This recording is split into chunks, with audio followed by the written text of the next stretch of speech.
The minutes from the August 15th and the September 22nd last two meetings have already been posted and currently on our website for the public to review. I just need to make it official. If there's any edits or recommendations for change to those minutes, starting with August 18th and then September 22nd. I'll entertain any questions or motions at this time. We should move one at a time, right? Yes. And so I move that we accept the minutes from our last meeting, which was the the August, first the August 18th minutes. How come we're doing the August meeting minutes? Because we didn't approve it last time. Oh, okay. I second. Okay, it's been moved by Martha and second by Ted. Ron. Sorry, Ron. Ron's to my left and Ted's in front of me. So that we accept the August 18th, 2022 commission minutes. At this time, any further questions or discussion? All in favor say aye. Aye. All opposed say same. Motion passed. Now up for consideration is September 22nd. Okay, I so move. I wait Second.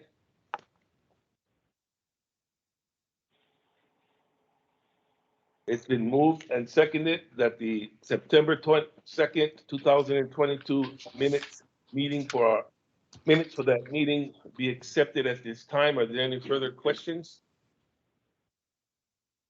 If none, all in favor say aye. Aye. All opposed say same.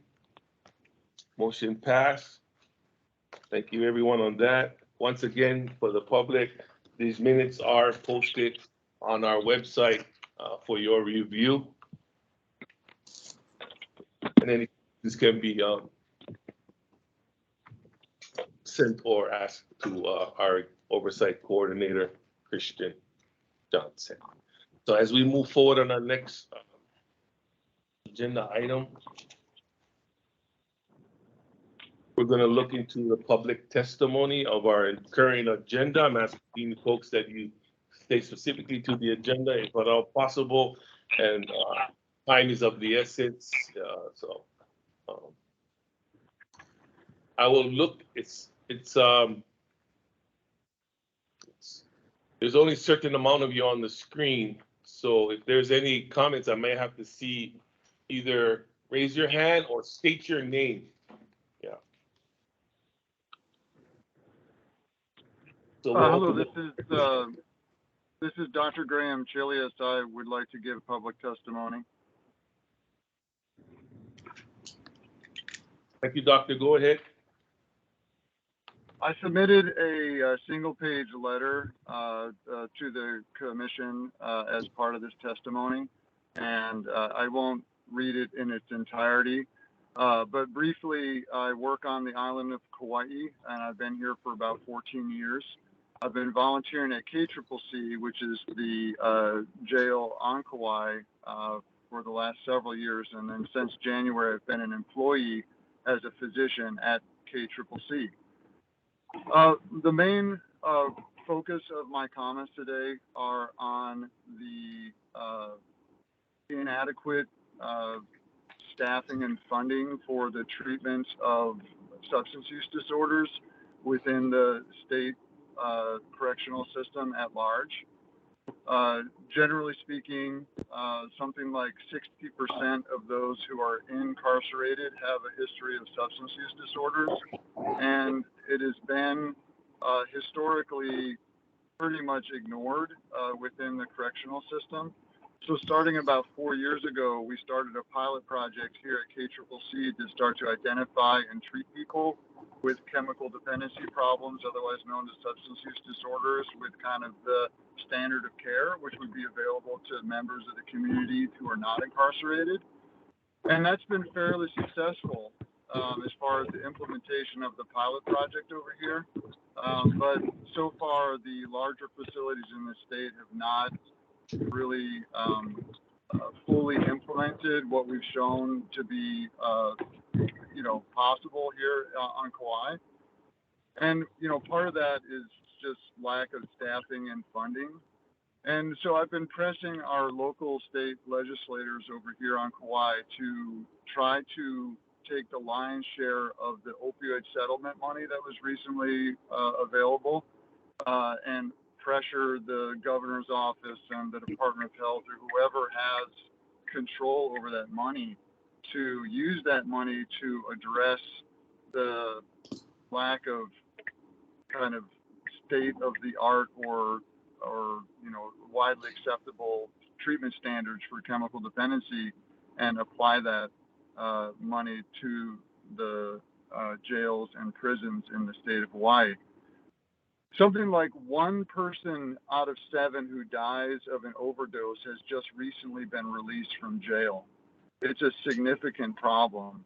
And if you treat people with the standard of care, you only need to treat about 11 people who struggle with substance use disorders in order to prevent 1 death when you're talking about recently incarcerated population.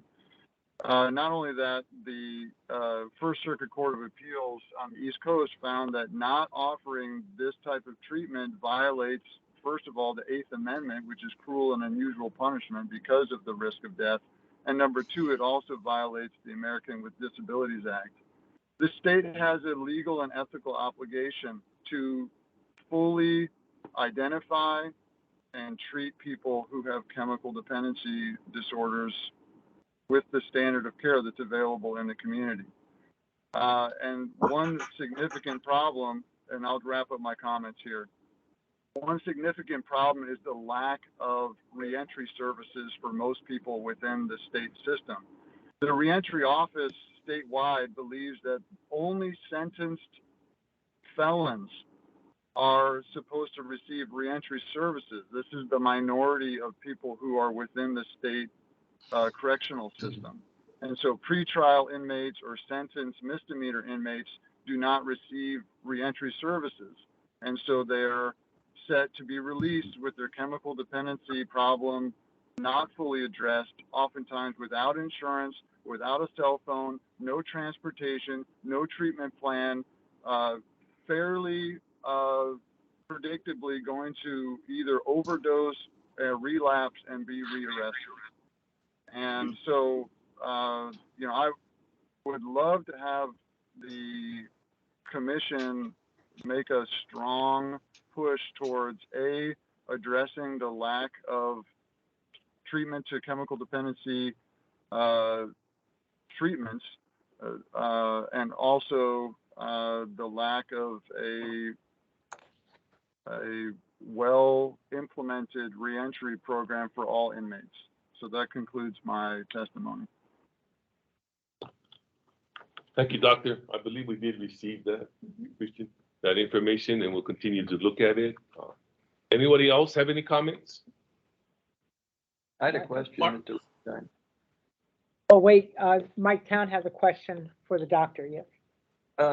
Pronounce your name, Chelios? That's good. How do you pronounce it? Chelios like cheese. Okay, no one mispronounces my name, Town. Doctor, I read your thorough letter, and I appreciate your testimony. If someone were in a hospital with an infection, they were supposed to get the proper antibiotics, it would be malpractice not to give it to them. Is that right? That's generally true. I mean, I'm talking generally. It worries me that we have a protected class, i.e. Incarcerated folks that are not getting the standard proper treatment. And that's how I, maybe with my myopic eyes here, and that's how I read your testimony. This should be happening, if not today, yesterday. Is that right? That's my belief. That's what? That's what he believes. Okay. That's my belief. Thank you, sir. That's all I have. Thank you, Mike. Mark, I have a question for the doctor. Doctor, Go ahead, this is Ted Sakai. I'm a member of the commission. I did read your letter. I believe you you discussed in your letter medication assisted treatment. Are you providing that to the inmates in Kauai? Yes, we are. What's the cost and who bears the cost? Generally speaking, people who are under the care of the correctional system, their medical costs are to be borne by the system. We have been able to get some grants for these very expensive once-a-month injectable medications, and also the manufacturer for one of them has been donating them to us.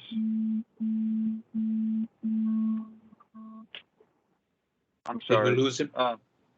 No, I got another phone call. I'm sorry. Okay. And so, but so the so we've been able to reduce some of the direct costs to the system by these methods. But I mean, by and large,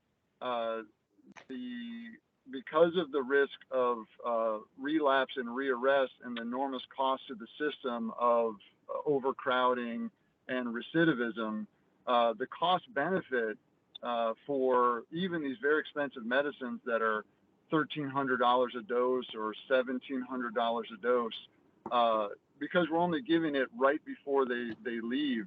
That's the pilot program that we've explored at KCCC. Is how do you implement a program in a cost-sensitive way that's still very effective?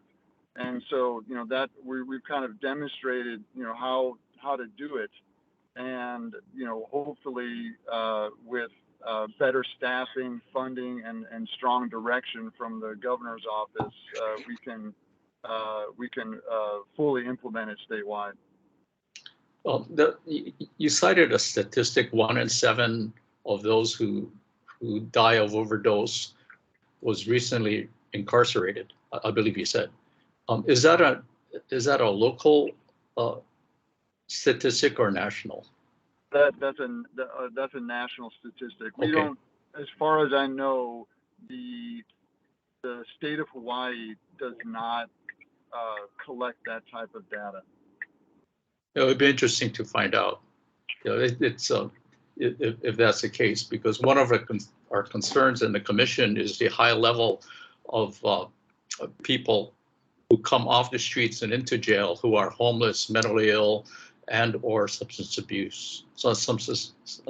users, and very often they're all three. One more question for you, Doctor, if I may. Have you worked with other agencies in the state that are trying to address the same issue in other counties? I mean, do you know of any? Well, the services within the correctional facilities are highly isolated, and without an effective reentry system, the agencies that are outside of the correctional system cannot access the inmates. So, the critical part of the success here is going to the reentry office and just quite honestly, like a head to toe re-engineering of that entire reentry system. It is awful. And some of our providers are uncomfortable starting people on medications that they know that the inmates will not be able to continue once they get released, because the reentry services especially for pretrial and misdemeanor sentence inmates just plain old doesn't exist. And so, and even at KCCC, we are starting people on these very effective treatments, and then they just get released without any thought of the risk of them relapsing and the risk of them getting rearrested. And so, we have unfortunately had somewhat limited impact compared to what we could do, because we don't have the as I explained in my letter, the discharge planning that we have used so successfully in hospitals for those people who are hospitalized, that is the model that I believe we need to implement, that we really carefully think about before people are released. Where are they going? Do they have insurance? You know, if they have a chemical dependency problem, how, you know, what is the treatment plan? So often we just spin people out into the abyss, and, you know, not surprisingly, many of them come back, and unfortunately some of them don't come back because they die. Thank you. I agree that the reentry and the lack of planning, especially for this group, is something that really needs to be addressed. I just want to comment that I took the liberty of sharing your letters since you submitted it to us. I consider it public. I took the liberty of sharing it with someone I know who is trying to affect the same kind of services at the Oahu CCC here in Honolulu. And I'll ask him if it's okay if I can forward his information to you, so you can maybe start a semblance of a network going in this line, along this line. I appreciate that. Thank you very much. Thank you. One final comment, the medical care team at all the facilities are absolutely fantastic. It's just a lack of resources and lack of support that really has been tying our hands. Understood. Thank you. Thank you, Ted. Thank you, Dr. Kikilis. I have a comment too. Doctor, my name is Martha Torney. I'm also a member of the commission, and you might be aware that it is part of our law that we need to be working on reentry, and part of that law says that we need to ensure that the comprehensive offender reentry system under Chapter 353H is working properly, et cetera, et cetera. And we do plan on putting a lot of effort into that. I'm having a hard time pulling up Chapter 353H. I know that previously, as a department, we have favored the prisoners, those being released from felon sentences, get reentry services. I just want to make sure that the law is broad enough that it covers jail inmates also. And in case it does not, we should be introducing legislation to ensure that it is broad enough to cover jail inmates. One comment about that. As I said in my letter, legislation does not work. The legislator passed a law that said that inmates should be assisted in getting IDs in 2018, and the number of inmates that left with IDs actually got worse. It's a lack of accountability.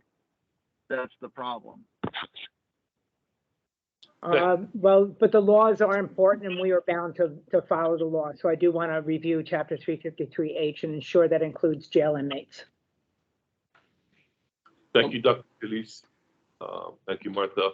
We're going to move on. Hi, Les, I see your hand up. You have a comment?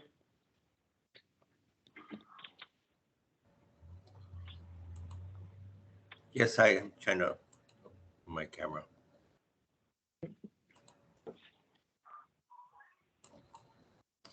Yes, I have a comment. Thank you.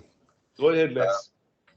Thank you for meeting with us last week with Ted, Mark, and Kristen regarding our interest in providing a group meeting for intergovernmental collaboration. Les, can you identify yourself for the rest of the audience? My name is Les Estrella. I'm with Going Home Hawaii. I'm the president and CEO.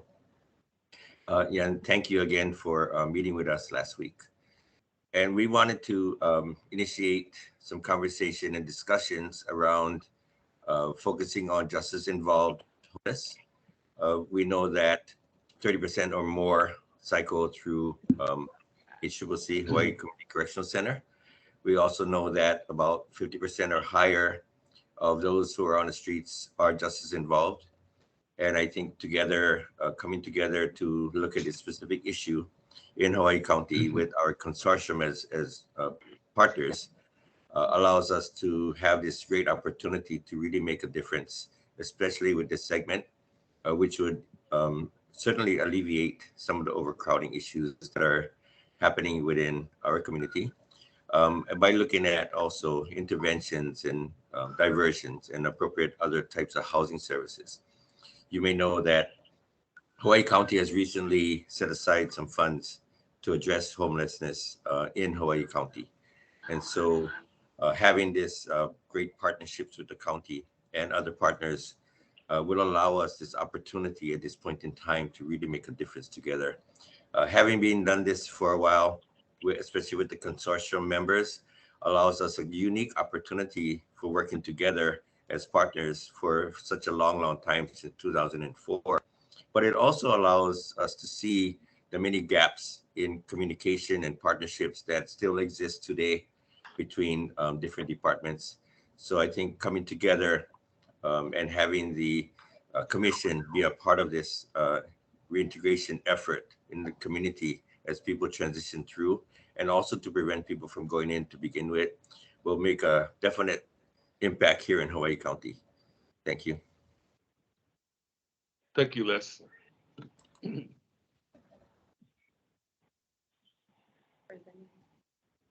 Go ahead, Martha. Hi, thank you. Hello, my name is Martha Dewar, and I was born and raised in Hilo. First, let me say thank you to the Hawaiian Island behavioral health first responders, social workers, police, firefighters, public safety officers, and public health officials. They need tools to do their jobs the way they'd like to, as well as a system which doesn't work against them. Mental health is not mental crime. Mental health is being treated as a crime because the judicial system is often the only way for help. Some figures show 70% of incarceration is mental health and substance abuse. We live on an island where I know 3 people currently in HCCC for mental health reasons and 2 more on other islands. One of them being my brother, with a case history of autism and bipolar, who got incarcerated after a police wellness check after a health crisis incident. With court delays and health exam shortfalls, he has been in HCCC for over 3 months. During that time, he and I have been told that they aren't allowing visitors due to the dangers of construction, and that visitation is a right, not a privilege. He's been assaulted 10 times due to his mental state. He's complained of breathing issues and sleeping issues due to lights never being turned off, construction, concussion, and hurting ribs from assaults. All of these things are horrible for any person, but add on to it a person with a disability, and it's heartbreaking. It's heartbreaking to get a phone call a day begging to go to the hospital, only to tell them that the hospital has no beds and the doctors haven't submitted paperwork to court. We live on an island where police are the only people that show up in a mental health crisis. We live on an island where my brother is being assaulted in jail because he can't get proper care. What's most frustrating is none of these issues are new. There's articles from 2017 about mental health and the horrible state of jails, the lack of beds in hospitals. How many people are getting assaulted because they're being denied proper mental health treatment and in the end dying because the state isn't working fast enough to fix it? This is a violation of the Peoples with Disabilities Act and an absolute shame on the Kingdom of Hawaii. Thank you for your time. Thank you, Martha, for that Moving testimony. moving testimony. It shows an example of what we're trying to accomplish and trying to bring some sense of what the Department of Public Safety is doing and what our responsibility as citizens to try and make that change and that reform happen. We will be following up with you. I have a question. Another time, go ahead, Ron. Martha, this is Ron Ibarra. I was a chief judge in the Big Island Third Circuit and served on the bench for 28 years in Kona. And my question to you is, does your brother have a lawyer? He has a lawyer and he had a public defendant. The problem is the court system is not working together. So his court date has been pushed out due to one time they didn't bring him to court, so it got pushed out another month. Another time his lawyer was out of the country, but he also had a public defendant, but no one was told what is happening. Yeah, the question is, He also has a 3-panel judge or a 3-panel doctor that has been pushed out due to not filing proper paperwork. was his lawyer told about this assault 10 times you mentioned and other abuse you mentioned in the correctional system? My parents are also on the call and they deal with the lawyer, but I believe so. We've also called the medical facility multiple times to have him checked out. He was butterfly stitched. He's complained of concussion and that his ribs hurt. The conditions in HCC honestly seem horrific and inhumane. Yeah, I can understand, but I'm just concerned is his lawyer doing anything, bringing it to the attention of the courts? Can my parents speak to that? Sorry, they're the ones directly talking to the lawyer. Marcus, Mayor? Yes. Okay. Yes.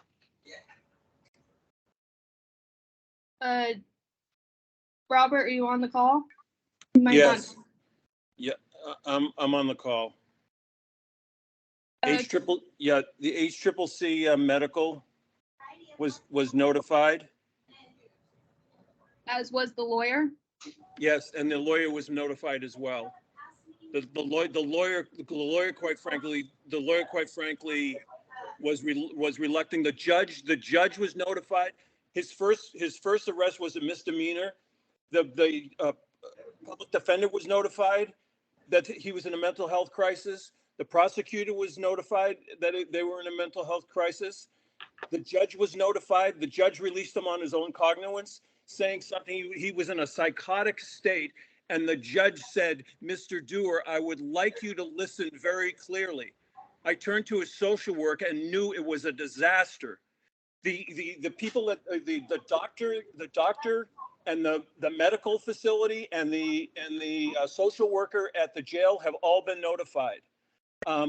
This is something, I don't know what to tell you. I think that's all I can say. And my daughter said it all. This is a gross violation of ADA. This is no longer, there's a federal judge who has given an opinion on what this matter is. This matter is no longer in the hands of the state. The state has completely let these people with disabilities down. And quite frankly, there needs to be a lawsuit. There needs to be a class action lawsuit for the people who have been treated cruel and unusually, and the mental health people who have been put in incarceration, have suffered in there, and highly likely there have been incidents of deaths in these jails. There has been. There were 4 lawsuits a few years ago from suicides. That's all I can say. Thank you. Thank you. Thank you both. This subject may come up again as we talk more about the Big Island later in the agenda. Thank you. All right, next up, Rami. Mark, I have a comment. Go ahead, Ted. First of all, I think what we've just heard really highlights a lot of what the commission has been trying to say for actually since 2020, that we will often focus our energy at the Department of Public Safety, and I think it's a lot of it is proper, but the real focus on issues like we've been talking about so far really is on the entire system. There's so much public safety can and should do, but there's some things that they cannot because of lack of resources in the community, because of the slow manner in which the courts operate, etc. It really is a system problem, and I would like to maintain that our focus really should not be only on the Department of Public Safety. We're the Correction System Oversight Commission, not the Public Safety Oversight Commission. And to me, services to those in the justice system, services that occur in the community, probation, parole, pretrial services, should be a rightful focus of our commission. I just want to make that comment.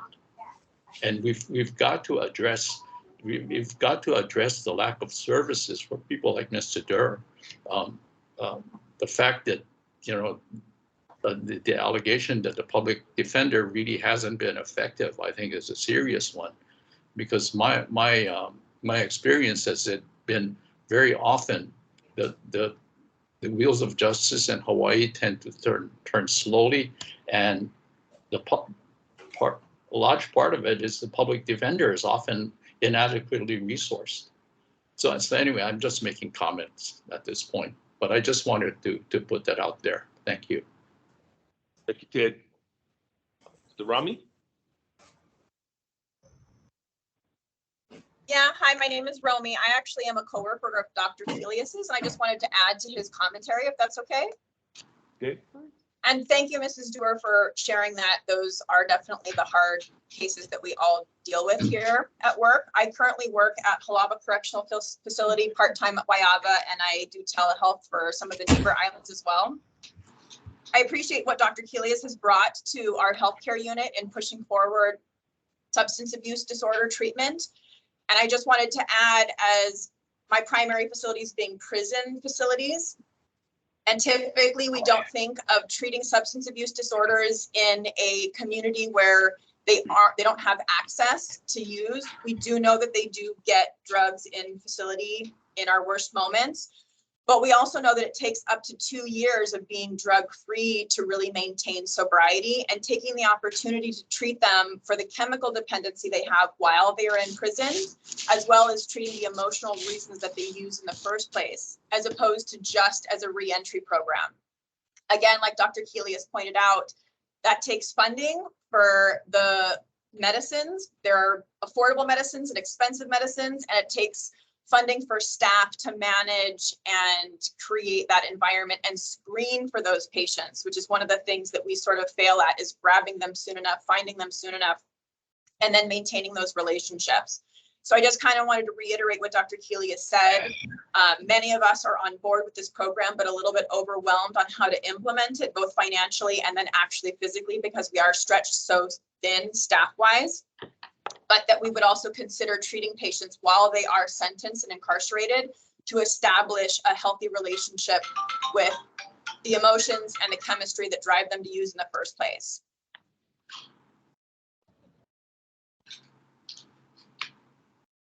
Thank you very much for that. We'll move on at this time. Laila? Yes, hi. My name is Layla Moise-Lavage. I just wanted to second Martha Dewar's statement, and Robert Dewar's. I'm friends of theirs, but I'm also a person who grew up here on the Big Island, who my sister actually suffers from mental health and has been both in the jails here, in the jail system here, as well as the hospitals here. And I just wanted to second, just re-emphasize how intertwined they are, because these mental health facilities do not have the resources they need to take in patients that are in a mental crisis. It does fall on the correctionals and the jails and the police officers. They're the only ones that will come to respond if someone's in a mental health crisis. And that is just, that's not efficient. The previous speaker just said, our hands are tied because of the lack of resources, because of the lack of people they don't have the tools to help. And we don't have, so I just wanted to make that comment. And to reemphasize, there is so many people, in the jails right now that are suffering from mental health, as well as substance abuse. And the three are so intertwined, and mental health and substance abuse are intertwined to the detriment of people who are just suffering from mental health, not from substance abuses. Correct. Thank you, Layla. Yep. Anyone else?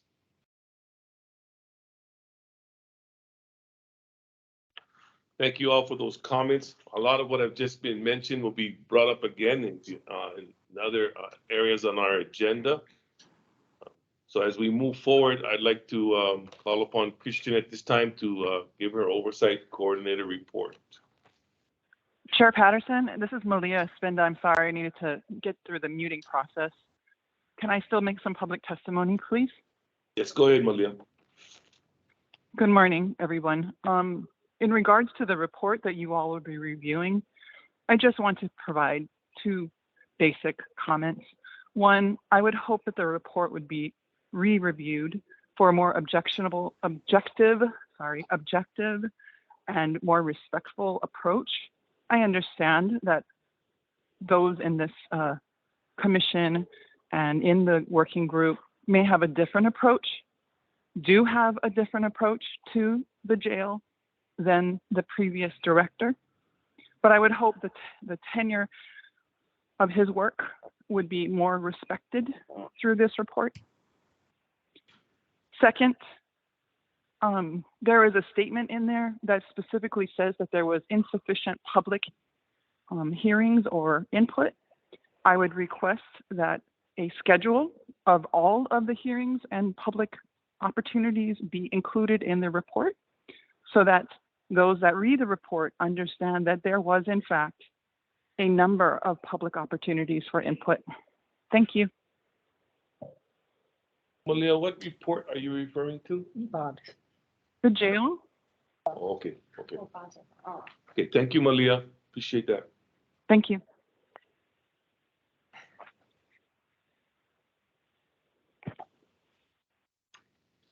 All right, everyone.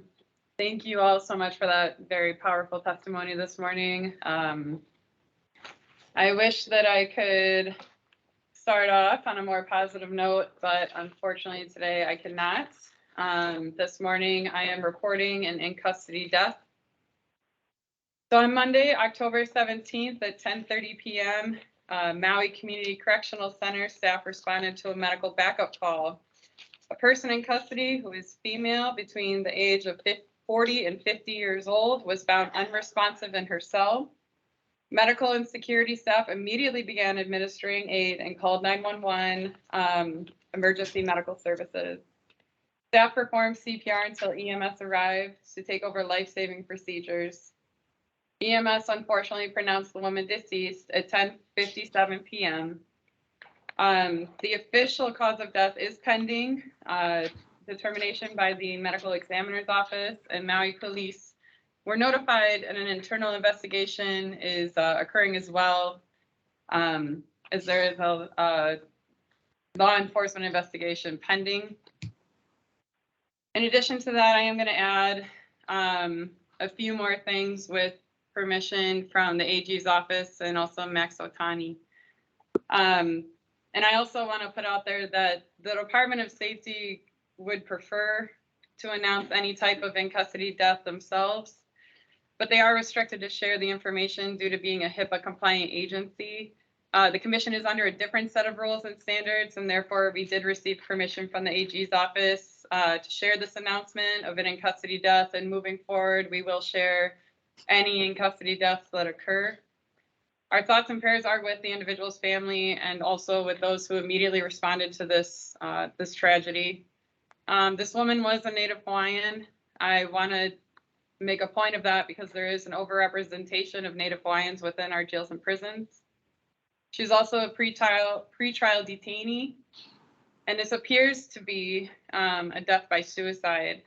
An autopsy will determine the official cause of death, but I think it's important that we be honest and straightforward, especially with all the testimony this morning, that we do say it appears to be by suicide. I do want to say that the department did notify the commission immediately, which is very, very much appreciated. I was able to go out to Maui the same day. I did talk to the staff who had responded. I also talked to the people in custody who were next to the cell and were in the area. We can't share much information beyond that right now because this is an ongoing investigation. But when the investigation is complete, that is something that I will absolutely be reviewing to ensure that all policy and procedure was followed. So I am horribly sorry to be the one who has to share that news. It was a tragedy all the way around. And it's difficult to go through the rest of this report because it doesn't feel as relevant, but I'm going to do it anyway. So through this report,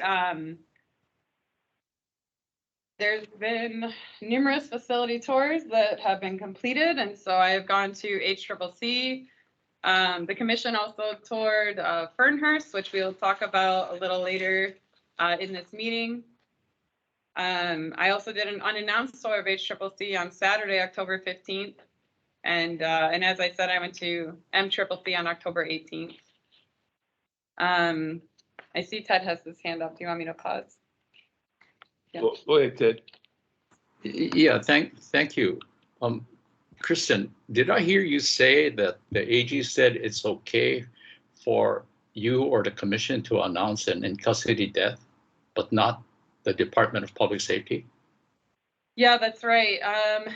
We had a pretty extensive conversation yesterday. The unfortunate reality is that the department frankly wants to, and it is, in my opinion, more appropriate for them to do it, but there are laws restricting them to.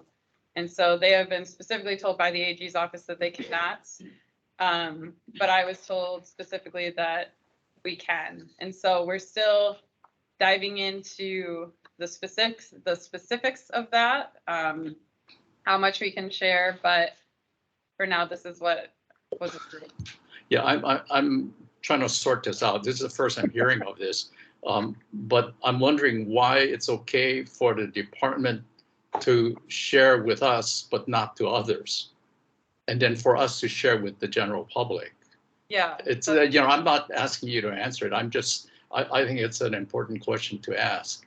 If the department can be held liable for releasing this kind of information publicly, how about us? Yeah, it's an uncomfortable. We're a state agency. I agree. It's a bizarre and kind of backdoor way to do it. Right. Yeah, conversely, if it's okay for us to share with the public, why not the department? So, yeah. So anyway, I don't disagree. I don't think the department is either. It's uncomfortable. I agree. When I spoke to the AG's office, one of the points that I brought up is by law, the department is required to report any in custody death to the governor's office. So I just asked if the governor decided to release the information, what would happen? And they said, well, there's a different set of rules applicable. It's a whole different thing. So then that's how it started. That's how that entire conversation started. So then I said, well, what happens if I did it? What would that look like? And so I agree. And the department has been trying to change this law too. I do want to give them credit. They, I don't have it written down. Max just told me this yesterday. But I believe in the 2021 session, and Max, please correct me if I'm wrong, there was a bill that was going to go through, but unfortunately it did not, which would have allowed them to start announcing these tragedies. I see Max has his hand up, so I'm gonna stop talking. Go ahead, Max. Yeah, 2021, there was a bill, I forgot the number, but there was a bill that was introduced. We originally testified against it, but we decided to work with it and try to get language passed. Because it's always been my position that if the laws allow me to, go release the information.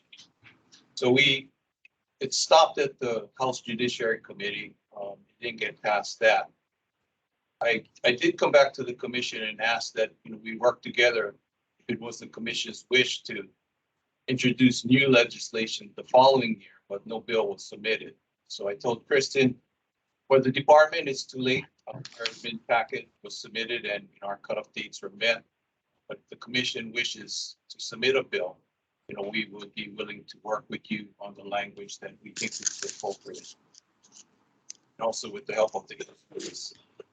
Again, to answer your question, yeah, we make notification. The only notification that we're required to make legally is to the governor's office, and the governor will make the notification to both the speaker and the House and the Senate president. Kristen asked for reports on deaths, and we submitted a whole packet for going back at least a fiscal year or so. And I'm guessing that it's because of her authority to investigate that we submit this information to her to ensure that we're in compliance. And what she does with the reports, I have no say at this point. But under the authority of releasing information, which we were told by the AGs to provide information as requested by her, we have been in compliance. Yeah, Max, I just want to make clear, I really appreciate your openness and you know, all of the dealings we've had with you. I'm just trying to sort through the legal nuances. It's Are you recommending that we stop providing this information? no. I like the relationship that we've been able to develop, especially between you and Kristen. It's a very open relationship. I just don't understand the legal part, and I'm just trying to understand it. Well, we were told that we cannot release that information, and we've been. Right, I understand that. I understand that. What the AG told you, it's we've been discussing that for a long time. Yeah. But anyway,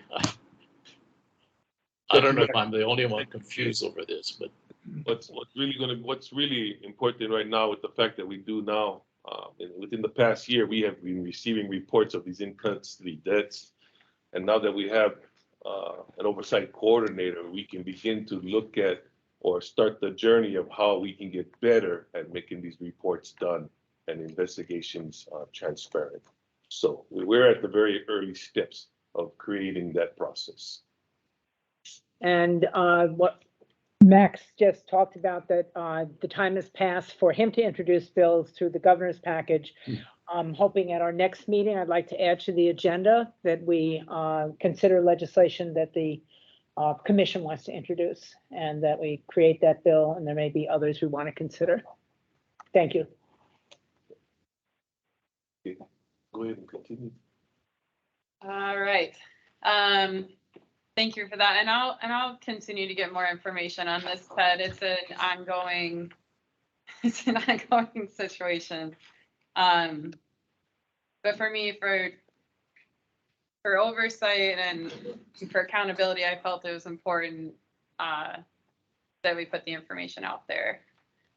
Okay, moving forward. So the Criminal Law Forum. So on October 7th, 2022, I participated in the Criminal Law Forum hosted by the Hawaii State Bar Association. So I presented on the current state of the Hawaii jails and prisons. And this forum was attended by 81 attorneys, 32 judges, and 11 other guests, include court administrators and law clerks.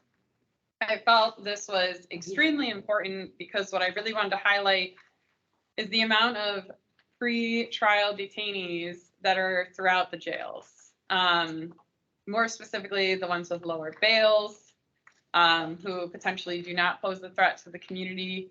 I really wanted the judges and the attorneys to understand that if you're going to be sending people into jail, you really need to understand what you're sending them to and what it looks like. And so it was a very interesting forum. We got some great questions. And one thing that kind of highlighted to me was that I think there's a misconception that there's a lot of mental health and programming available in these jails. And so there's the thought of, well, they'd be better there than they would on the street. And I'm hoping that I had highlighted that that is not true, unfortunately. But, you know, one step at a time, I think, you know, the more people know, the better decisions they can make moving forward. And so it's my goal to continue to build relationships with the judicial branch. And if any judges or attorneys want to tour the facilities, I feel very confident we can make that happen. The next part of this report is to talk about the justice-involved homeless intergovernmental collaboration. So Les had kind of beat me to the buck on this one. But yes, Commissioner Patterson, Commissioner Sakai, and I had met with Going Home Hawaii leadership on October 12th. And the goal of this was to really focus on the Big Island and talk about how we can try to do collaborative efforts with local community and state stakeholders to find solutions for justice-involved homelessness and that entire community. Again, when you look at specifically pre-trial, but I think also the sentence, a lot of them are homeless. And I think that our jails and prisons have become the answer to that, which I think many of us can agree that shouldn't be the case. Next, I do want to talk about an HCCC conditions update. So this section of today's report is following from a previous report from September 2nd, 2022. That report really highlighted the serious conditions and inhumane conditions, which many of which unfortunately are still there at HCCC. This is an ongoing effort. I do go to the jail at least every other week, and I am trying to work very closely with staff to find any and all solutions that we can to make things better. I won't go through this too specifically, but I do want you to know this report is available on our website. I uploaded it this morning, so you can pop it open and take a look. But overcrowding is still a serious issue. As of October 10th, HCCC is at 122.6%, which is very high. Safety and security concerns, there are still padlocks on the cell doors. With that said, they're also doing an immense amount of construction, and so those cell doors are being replaced. And with that construction being completed, or once it's finished, this will also ease the usage of the multi-purpose room, or also known as the fishbowl. And so we're continuing to follow up on that. The lack of programs and services, I know that somebody had talked about visiting earlier. You are completely right. Due to construction, the visit room is out of commission. That is an ongoing issue as well. I have made it clear with the facility that video visits are not sufficient. It needs to be in-person visits. Most people can't afford video visits. And also it's just not the same as having your loved one in the same room as you. But I will admit that the space is extremely limited in that facility. So I also see the trouble with the lack of space. Ted, I see your hand up. Yeah. Just a quick question, Kristen, regarding the population. Do you have a breakdown by housing unit? No, that's a good question. No, this is not broken down by housing unit. The tragedy that occurred this week put me pretty significantly behind, so I wasn't able to do that. So this number is from the PSC's weekly population report. Okay. Yeah, because Punahele is ground zero. So it's important to know not only the total number of inmates, but where they're housed. Yes. At HCCC. Thank you. Yeah, what I can do, Ted, because I was trying to figure out how to make this better as well, but what I can do is I can pull those numbers from the facility and I can update this report and re-upload it to the website. So thank you. For the public, please give me a week for that, but I will get it done. Okay, so recreation.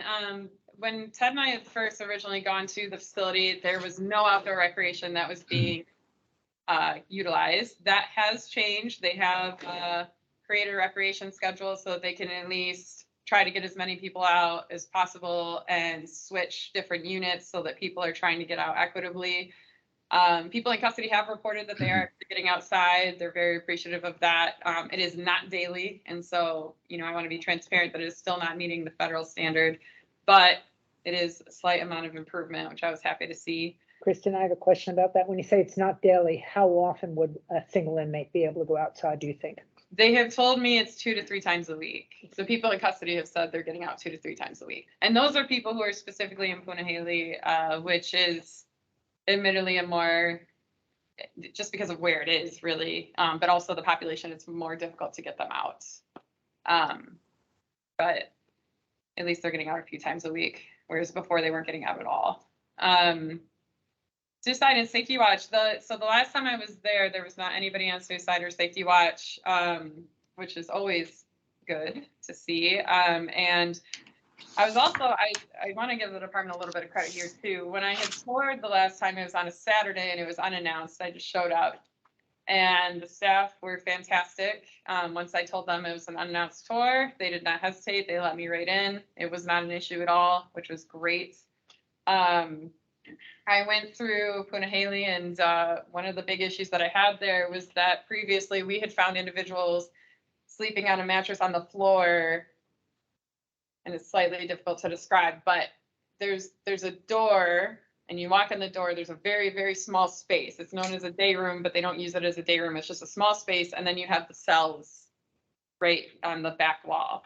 So they had people sleeping in between the closed locked door and the cells, which I was extremely concerned about for many reasons. So I was very glad to see that during an unannounced tour, there was nobody in those spaces at all. The COVID housing, this is tough because when people first come into the facility, they have to be isolated to make sure that they don't have COVID. I believe the isolation time is 5 days. So during this tour, there were 18 individuals within the COVID housing, which means that there are 5 people in the first cell, 5 people in the second cell, 4 people in the third cell, 4 people in the fourth cell. These cells are meant for 3 people. I would argue they'd probably be best for 2, but they have triple bunks for 3. So you did have at least 1 to 2 people sleeping on the floor, on a mattress on the floor. The other part of it is that the first and fourth cells did not have working lights. What I've been hearing is that people in custody are breaking the lights, and then obviously it takes time to fix those. But the problem is there's a very, very limited, very small window in this container. And so when the lights aren't working, it is absolutely pitch black completely. The officers actually have to use a flashlight to look in. So I was concerned to see that. The one decent side of things is that when I talked to the people in custody who were in those cells, they told me that they were coming up on their 5th day. None of them had been in there beyond 5 days. And so they were just waiting to get through their isolation period so that they could be housed. Recreation, I already touched base on this a little bit, but again, it's not every day, but it is a little bit better. And I was glad to hear that there is some type of recreation schedule. And then visits, I know I mentioned this too, they're not offering in-person visits. And so we are continuing to monitor these conditions. We're also continuing to work with community partners, the judicial branch and the Department of Public Safety to ensure safer conditions. And the end goal obviously is that they align with those federal standards, which you will find in the initial September 2nd report. I will continue to update about these conditions. And I also decided that once we hit 6 months from the initial September 2nd report, I'll do a larger report that'll really break down how things have or haven't changed from that initial report, and you'll see it kind of side by side.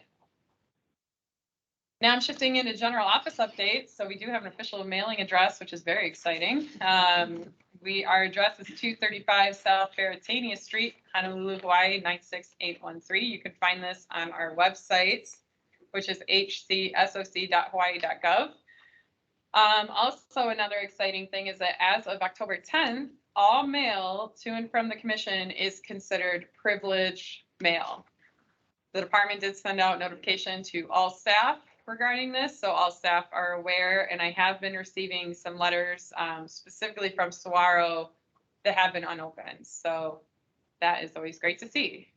Friendly reminder, we also have social media, so please give us a follow on LinkedIn, Facebook, and Instagram. And if you have any recommendations of how we can get this information out to the public better, I'm all ears. The other piece I wanted to throw in here about that is that we are looking into an email update thread so that people can subscribe and then receive updates as soon as we put out a report or different information. So we're not quite there yet, but we're working on it. I have great news about our case management system. We have officially secured a partnership with ThoughtWorks. They're designing and creating our case management system. This is a pro bono project, which means it does not cost us a dime. That is amazing. I'm very excited about this. And this is the same management system I talked about in previous meetings where it'll be forward facing. And so the public will be able to see exactly what types of complaints we're receiving and where they're coming from and what we're doing about it.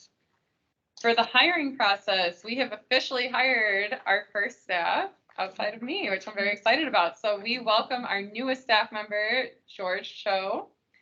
George has immense clerical and leadership experience from his previous roles, working in the Attorney General's office as the assistant to the special assistant to the Attorney General and as a district manager for many years at Hertz. George has a newfound passion for law and will be furthering his education in the legal system while working for the commission. His official title is Special Assistant to the Oversight Coordinator, and he's very excited to get started. We're looking at him officially starting November 1st. The other announcement that I have, I was hoping to get this posted today, but I missed my own deadline, but I'm hoping to get this posted next week. We are looking for a reentry and diversion oversight specialist. So we hear you. We hear you that the reentry and diversion efforts are problematic, and this is an area we really want to focus in on. So we are looking, so this position will be posted within the next couple of weeks. Please keep an eye on the commission's website. We're going to add a tab for new positions so that we can keep that updated so that, you know, as we're able to hire, we'll make sure to keep it posted. And if you have any further questions about that, feel free to reach out to me. Because of the holiday season coming up, we will be posting this for 2 months just to make sure that people have an opportunity to apply. We don't want anybody to have to miss out because of time with their family. But yeah, we'll have more information about this next month. For the expenses, our expenses are not currently up to date in our reports. The reason for this is that it's kind of a bizarre system, but our appropriation is actually out of the AG's office right now. And so I actually don't have our own budget in our office, if that makes sense. And so that's going to change next year. But for right now, things are a little bit behind because they have to update their systems and then pull it out of our pile and then update me. And the last thing I want to say is that our next meeting will be on November 17th. And if you have any further questions or comments, please feel free to reach out to me anytime, and definitely check out our website. And that's it. Thank you, Christian. That was a well-organized report. There's more on it. If you folks want to see more in depth, it will be on our website. She posted it this morning. Today, we've invited, as we move on in the agenda, some of our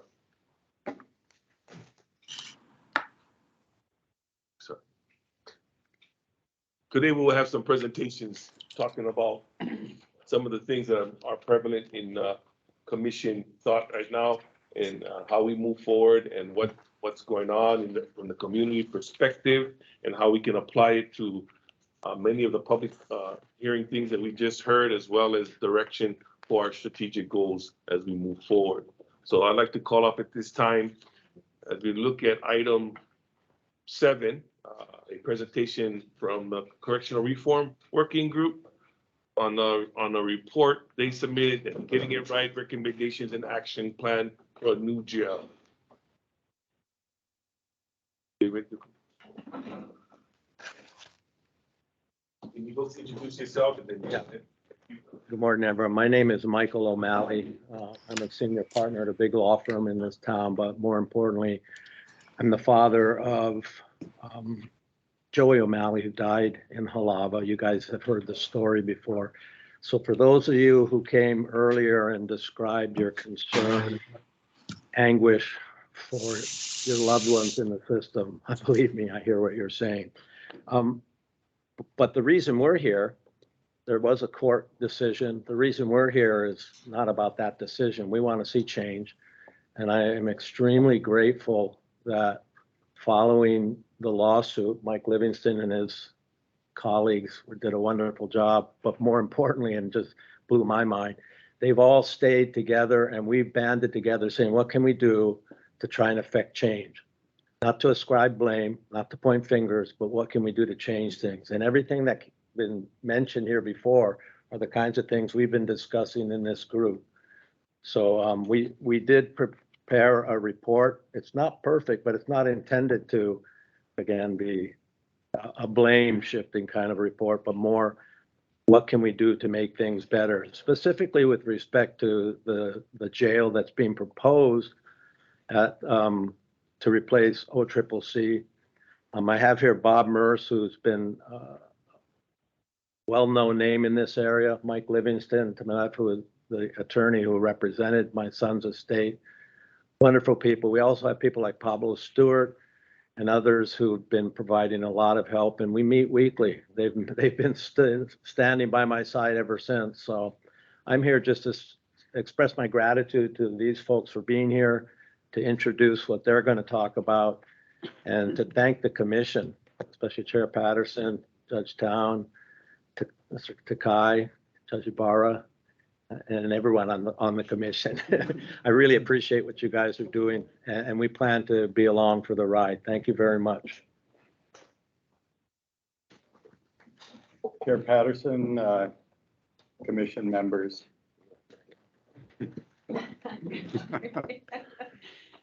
My name is Michael Livingston, and I'm here to help introduce the paper that our working group authored. And first, I want to thank you for the opportunity to present it, but on a more fundamental level, I want to thank all of you for devoting your professional lives, your time, energy, hearts, and minds to some of the most difficult and challenging problems that our society faces. The working group that coalesced around Joey's death has attempted to find an area in which we can provide assistance to achieve real meaningful change in Hawaii's correctional system. And initially, we focused our efforts on educating ourselves about the correctional system, about best practices in corrections. And in that process, we encountered the task force reports, and through that, the initial paper that was authored by Bob Merce, Getting It Right, Better Ideas for a New Jail. And the 2021 annual report of the Oversight Commission included an endorsement of that paper, and also expressed the Oversight Commission's concern that the emerging plans for the new jail, and I'm quoting now, will perpetuate a punitive model of our criminal justice system. And the commission requested that the planning for the new OCCC be paused, and that an advisory committee be convened to review and, if necessary, revise the planning that has been done to date, and to actively participate in the planning process going forward. Our working group concluded that the construction of a new jail was likely to be a pivotal event in Hawaii corrections, and that we probably could be most effective by focusing our efforts of this small group on the narrow goal of rethinking and redesigning the new jail. I want to emphasize two things about our working group. First of all, we do not see ourselves as the advisory committee that was referenced in your letter to the legislature. And secondly, we have not attempted to redesign the new jail. What we have attempted to do is first reaffirm and support the substance of Bob Merce's initial monograph, Getting It Right, Better Ideas for a New Jail, but then to take the next step, which was to envision and recommend a path forward, an action plan, if you will, for planning and designing a new jail in which form follows function and in which the predominant function is rehabilitation. Initially, we drew upon the expertise of our working group. We reviewed the statutory framework for Hawaii corrections. We reviewed relevant data and literature, and we consulted an outside expert in prison and jail architecture. And what we have prepared or attempted to prepare in the sequel to Getting It Right, which we've called Getting It Right, Recommendations and Action Plan for a New Jail, is to put forward a roadmap to follow as Hawaii plans and designs a new jail. And we hope that this reflects best practices in corrections. You will see in the report that we rely heavily upon the National Institute of Corrections Jail Design Guide. And we have summarized, beginning at page 25 of the monograph, what the Jail Design Guide calls a pre-design planning process. It is our hope that a pre-design planning process that follows the guidelines of the Jail Design Guide, but with the explicit goal of facilitating a correctional system transition to a rehabilitative and therapeutic model. And that language is taken right from the statute that established the Oversight Commission. And with that explicit goal, following the guidelines of the Jail Design Guide, we hope and expect that a planning process will result that will plan and design a jail that will incorporate input from the many stakeholders in the correctional system, and that will catalyze change that will reduce both the prison population and the recidivism rate, that will improve the well-being of people struggling with mental, physical, and economic issues, and ultimately will make our community safer, all while saving money. And again, thank you very much for your attention. Listening to the testimony this morning only emphasized the problems that we're attempting in a small way to address. We think the new jail can be a model for the future. Again, form should follow function, and the function, we believe, and I think the statutory framework requires, should be rehabilitation. Thank you.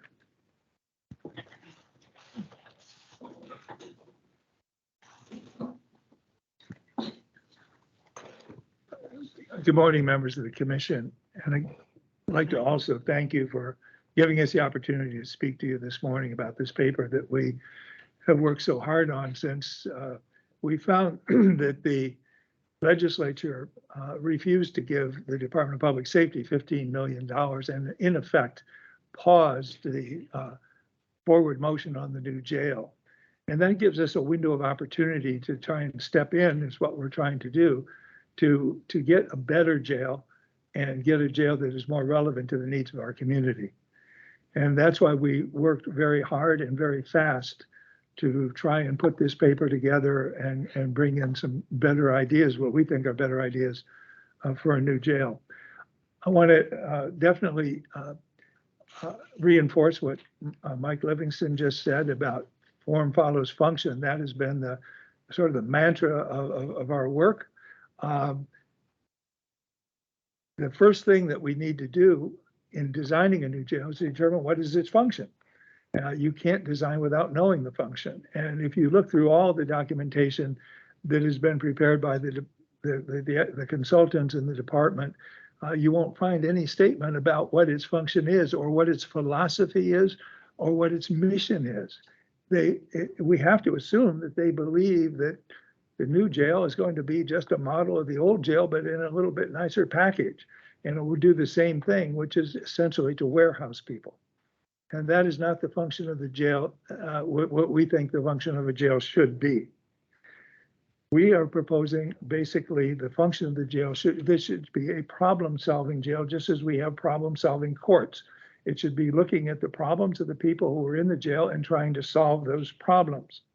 It should have a rehabilitative function because, as Mike just mentioned, there is a clear mandate, both through the Act 179 and a lot of other statutes that we have cited in our report, all pointing toward the legislature saying we need to move to a different model, but we haven't really done it. And we hope that this new jail will be a step in that direction. If we design the jail that is presently on the drawing boards, it's going to be a punitive jail. There's just no way around it. If you look at it, it's a punitive model. And if we end up focusing on punishment rather than rehabilitation, we're going to end up with the same type of recidivism that we have now. and that's unacceptably high. The Hawaii Interagency Report on Intermediate Sanctions dashboard report shows that from 2014 to 2018, 5 key recidivism indicators increased significantly, with 2018 figures demonstrating a very troubling trend in the wrong direction. The total recidivism rate increased 10%, 10 percentage points in fiscal year 2018, from 53.5% recidivism rate in 2017 to 63.5% in 2018. That is the result or the outcome of a punitive model. And we know that if we can get a rehabilitative model, those numbers will change downward and trend in the right direction instead of the wrong direction. We see the new jail as being part of what we believe is should be a continuum of care. That continuum should begin from the very beginning with the first responders who find somebody on the street who is in trouble. If it's a mental illness problem, if it's a drug problem, if it's any one of a number of problems, we need to have, as our first responders, an opportunity to take those people who need treatment to treatment and avoid the criminal justice system entirely. Because people with mental health problems and people experiencing drug-related issues should not be in the criminal justice system. They should be in the public health system. And we hope that that will continue. As we plan the new jail, then, we have to also plan the off-ramps to the new jail so that we get less people in the jail, and that'll make a smaller jail and will save us a lot of money. So one of the things we really want to emphasize is that jail planning is planning the system and addressing the problems that are systemic. That means focusing on diversion. That means focusing on treatment programs in the community and that are not in the criminal justice system. And the HCR 134 task force has a whole list of different things that could keep people out of the jail system. For example, just very simple things like encouraging the police department to issue citations in lieu of arrest for low-level offenses, including nonviolent Class C felonies. That idea is 4 or 5 years old, but we've never acted on it. But it's those type of things those are the types of things that are implicit in good jail planning. You're not just planning the jail, you're planning to address those factors in the community, the policies and practices that are driving the jail population. And that way you can control your jail population and keep it smaller by asking who needs to be here, who should be here, why should they be here, and what are we going to do when they do end up here. And some people will end up in the jail. And we know what the profile of those people is. A lot of them are homeless. I happened to be on a Zoom last night with the Max Otani, and we were talking about this. And he was reaffirming, and Max, if you're still on and you want to correct me, let me know. But he was really concerned about the high number of homeless people coming in to our jail system. And the stress that puts even on his workers, because these people, he said, they come in and the first thing we do is turn around and take them to the Queen's ER because they have chronic health problems and we can see it and we have to deal with them. And he said they're dirty. They haven't had a bath in weeks. It's hard to search them because they smell.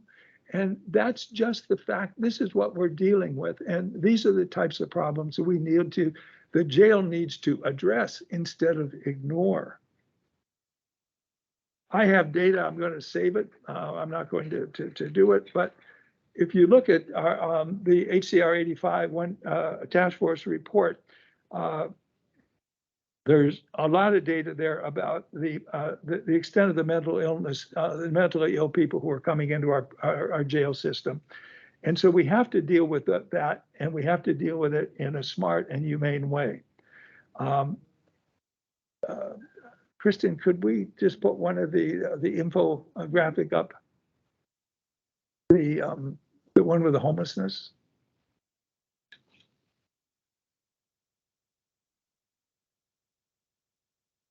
This is a graphic illustration of what is happening with our jail system right now. by and large. This is the cycle that we have to break, where people are homeless. They have a large number of problems associated with their homelessness, chronic diseases, disabilities, and they end up in the hospital. They get released from the hospital back to the street without ever addressing the chronic problems that they're having. They end up then sleeping on the street or in a park or doing something that they end up in the jail, and they cycle through the jail. And this process continues, the jail, to the emergency room, to the street, and back. Some of these people, according to the Department of Public Safety, cycle through the jail 8 times a year. And those were 2018 data. That I don't know what the more recent data is, but I expect that it's more than 8 times a year. These are high utilizers of the jail. They're high utilizers of the emergency room. They cost us money because they're in the jail. They cost us a lot of money because they're in the emergency rooms. But we keep letting them cycle through without stopping that cycle and treating the problems that the people have. That should be one of the primary functions of a new jail. Treat those people when they come in, the moment they come in, have a treatment plan, an assessment, a treatment plan, start treating them there, and then have a good, robust reentry program for those people who are released from the jail. So if you're still on this, Dr. Shelius, we agree with you completely that we need to have the reentry program deal with people going from the jail. And there's another problem. It's not just the mental health problems. Could we have the second? Yeah.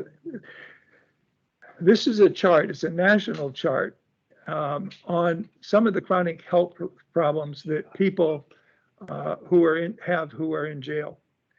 And you can see that the jail population has a much higher prevalency of these chronic conditions than the general population. And you can't really tell from all the little bar graphs the differences, but high blood pressure, the people who are in the jail, it's almost twice as high as the general population. Diabetes, people in the jail, 1.5 to 2 times higher than the people who are in the general population. Heart problems, 5 times higher. Stroke, more than 4 times higher. Asthma, almost twice as prevalent. HIV/AIDS, more than 4 times as high as the general population, and cirrhosis, 17 times higher than the general population. These people are sick. These people have chronic problems. We need to deal with those at the jail, and that should be one of the functions of the jail. So we have a very different, well, let me just say one word about the cost. If we don't do something about what we've been talking about here, and we continue in the same course that we are, a couple of things should be clear. 10 days ago, October 10th, there were 657 pretrial detainees at OCCC at a cost of $238 a day, for a total of $156,000 per day for the OCCC pretrial detainees. Statewide, there were over 1,000 pretrial detainees at a cost of nearly $250,000 a day. And that was 10 days ago. $246,000 per day on October 10th to house the people who are pretrial detainees. Now, the Department of Public Safety projects that there will be 1,400 beds needed in the new jail by 2024. The cost of housing 1,400 prisoners at today's rate, and of course it'll be higher in 2024, but at today's rate is $330,000 a day, or $120 million a year, which is more than half of the current public safety corrections budget. So you can see by these numbers that this is not sustainable. If we build this jail and we put 1,400 people in it, the budget for the Department of Public Safety Corrections Division is going to go out of sight. And that doesn't even include the cost of building the new jail. So we need a new jail. We need a different jail. We need a transformative jail. who's going to see that that happens? We believe that it should be you. We spent a lot of time thinking about this. We thought makes sense to have the planning for the new jail take place maybe in the governor's office. We're going to have a new governor. We don't know who it's going to be, but we thought that's one possibility. But as we looked at things and we talked more and more, you 5 people are the best people in the state, as far as we can tell, who should be responsible for overseeing the planning for the new jail. You have more than 100 cumulative years of experience together. You represent the criminal justice system, the correctional system, the parole system. You've done a great job over the last 4 years under difficult circumstances without staff. You've shown a commitment to reforming our system. And we simply don't know who else can do this any better than you can. Now, if I'm sure you're saying, well, we're volunteers, this is how we're going to do this. We understand that you would need additional funds. You would need staff. You would need a professional planner to help work to guide this process. But you wouldn't be alone. You would need to find and create an advisory committee of stakeholders to help you along with this process, a full-time staff to work on this process. You may need new legislation to make it clear that you have a mandate to oversee this process. But we stand ready to help you with all of those things if you're willing to do this. And we really hope you are, because there's just nobody who understands these issues better than you. And most of the work would be in the conceptual phase. It would be in the early planning stages to make sure that we have the right concepts, and then to oversee and make sure that whoever is working in this on this follows through and actually make sure that every facet of the design of this new jail has a rehabilitative function, and that nothing is done and approved unless it furthers the objective of rehabilitating and helping the people who are in the jail. There are models for this in our report. We talk about and show you some pictures from Las Colinas, a really transformative jail in San Diego for women.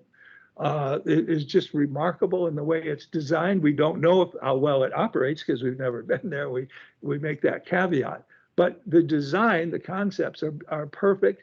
And you've got models. We can share models with you. We can do research. We're willing to work with you. We're willing to help with this in any way that we can. But we need a new jail. We need somebody to step up and lead. And we see you as the leaders. Thank you. Thank you, Bob. Please. Thank you, and thank you for your report. And I agree with you 100%. But this basically to summarize, are you advocating first identify the procedures, the services that will be provided in the jail for the rehabilitative process, or the actual physical design? Yes, yes, absolutely. Because without just have the physical design ideal, but without the programs, it's not going to work. Yeah. One of the initial phases is the program phase. And that's the function of the jail. And how much space do we need for these programs, and what are they going to be? And make sure we have enough space so that we can actually implement all of those programs in a way that they really work.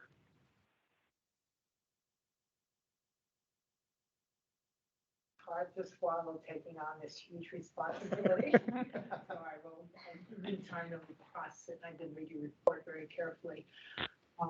One of the biggest barriers we faced in the past, and for those of you who don't know, I work in corrections with our department for 37 years, is the legislature. And under Abercrombie, where at that time I was the deputy director for administration in the department, had not returned yet as director.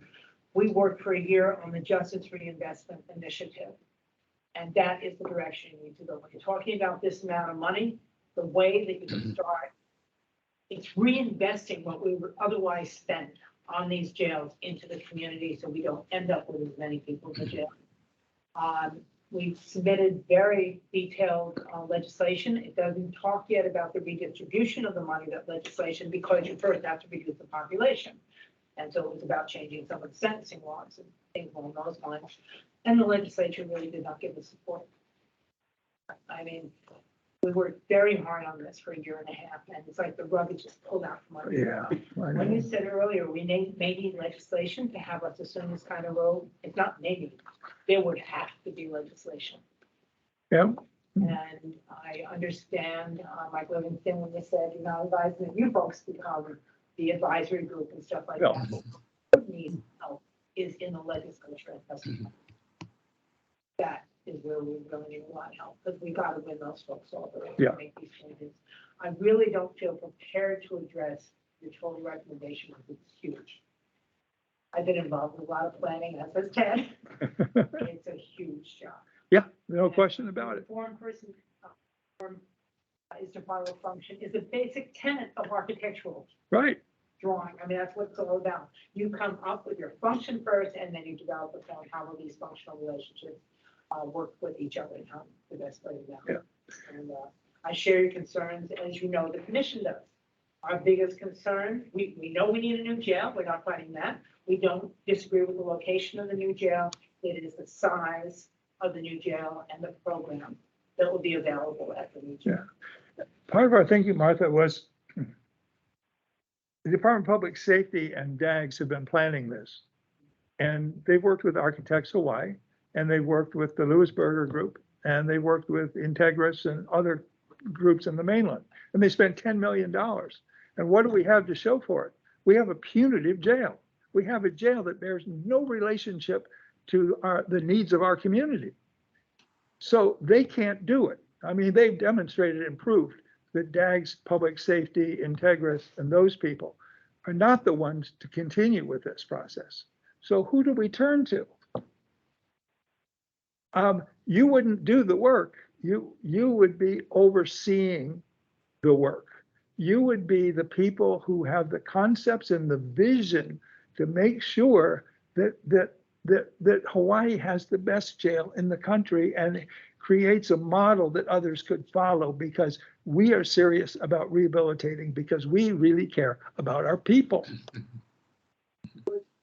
Suppose though that we would have to have worked closely with public safety. Oh, of course. And if we don't want to be in a conflict with public safety. We want to work with them. Yeah. And convince them that this is the direction what you're proposing to go. Yeah. But work with them, because they have to carry it out. And if they don't buy into it and truly believe in it, it ain't gonna happen. That's a really good point. And so two comments on that. Number one, yeah, the Department of Public Safety needs to have a major role, and so does DAGS. Well, all we're saying is they shouldn't be the leadership in this at this point in time. But yes, they're major stakeholders, and they need to, and we need them. We need their expertise, and you know, sometimes, you know, I'm naive about some of this stuff, and so they, you know, I appreciate when Max, you know, straightens me out and says, no, wait, this isn't going to work. So we need that. But you hit another really critical point, which is it doesn't make any sense to build a rehabilitative jail unless you have a rehabilitatively oriented staff. And it's going to take a major effort to retrain those people. But on the positive side, we're going to make an environment for them, their work in, that's going to be much better than the one that they're in. So we need to get the UPW on board, and we need to talk to them. We're just getting started on this process. But yeah, I mean, you hit it exactly right, Martha.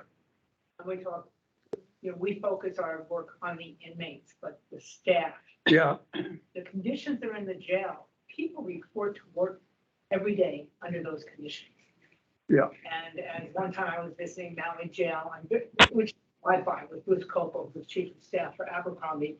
And when he came out with this drive-by review, he goes, now I understand why people don't come to work. Do you want to work in these conditions? Right. And then he paused, he said, we have people living there. Yeah. And I have to tell you, when I was in Europe, in Norway, the staff loved their job, you know, because every day they were helping people.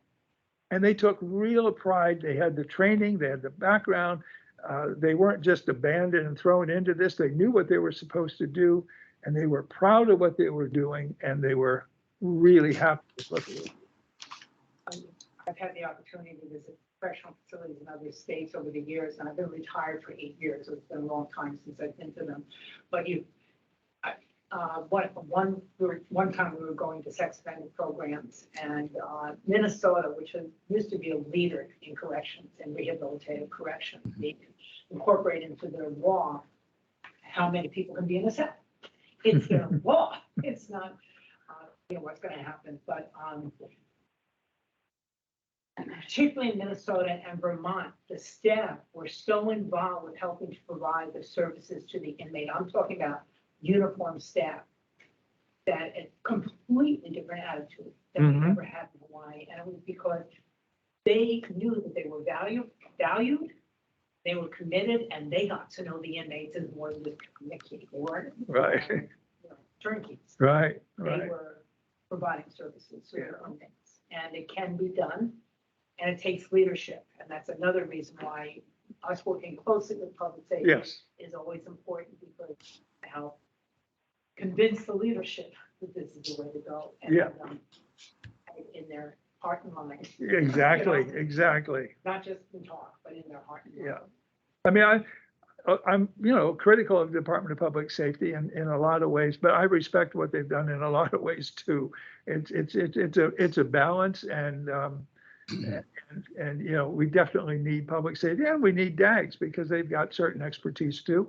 And probably we should have the Department of Health involved in this to a great extent. Earlier when Ms. Dura was speaking, or someone was speaking about the lack of, maybe it was Dr. Chilius, the lack of IDs. The Department of Public Safety, especially Tommy Johnson, have been working very closely with DOT on that. And the problem is with DOT. It's not with DPS. And people, DPS is the front, and that's what everybody complains about. But I know that they are working their best to try and get that done. So they have their barriers also in achieving. Right. I'm sure with the idea. But the key to the whole thing is jail planning is system planning. They're one and the same. And you can't, if you do one without the other, you're in trouble. Thank you. Do you have any comments? I'm sorry, Mark, are you calling me? Yeah, I saw your hand up there. Okay, thanks. When I read the working group's proposal, my immediate concern was that the commission would be tasked to lead this effort. And my concern was that we simply don't have the resources to do it. But with Mr. Mercer's proposal that we get legislation not only to give us the better authority to head this up, and also seek funding to augment our meager resources. I think this is something I can support, but I do have two other concerns with the proposal, which I think should be easy to discuss away.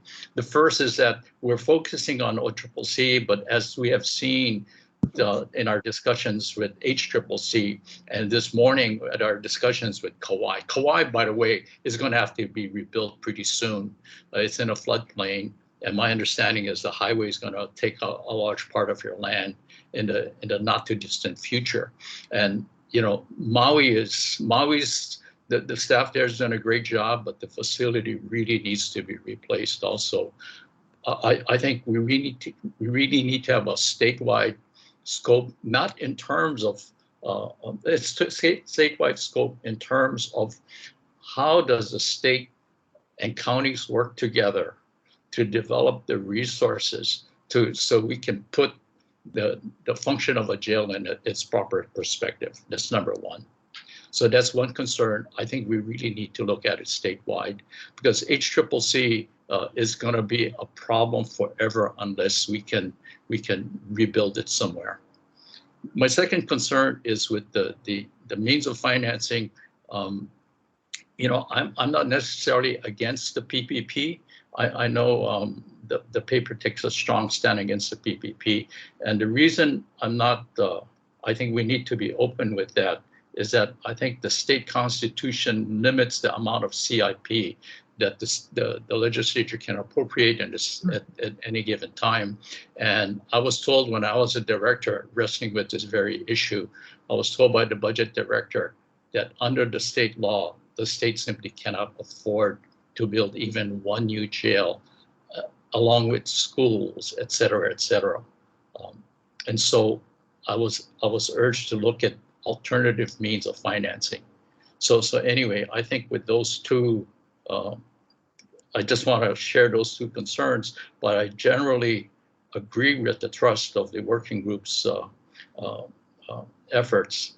And I would like just to keep the meeting moving, I'd like to propose that we work with the working group to develop legislation that will enable us to carry this out. Thank you, Ted. We'd be more than happy to do that. We'd be honored to do that. Okay, let me move to Max at this time. Max, you still have a comment? Yes, sir. Yes. Sorry. Yes, I do. Thanks for allowing me to comment. There's a couple of things that I wanted to say. First of all, the 1,400 beds. It's not to house 1,400 inmates.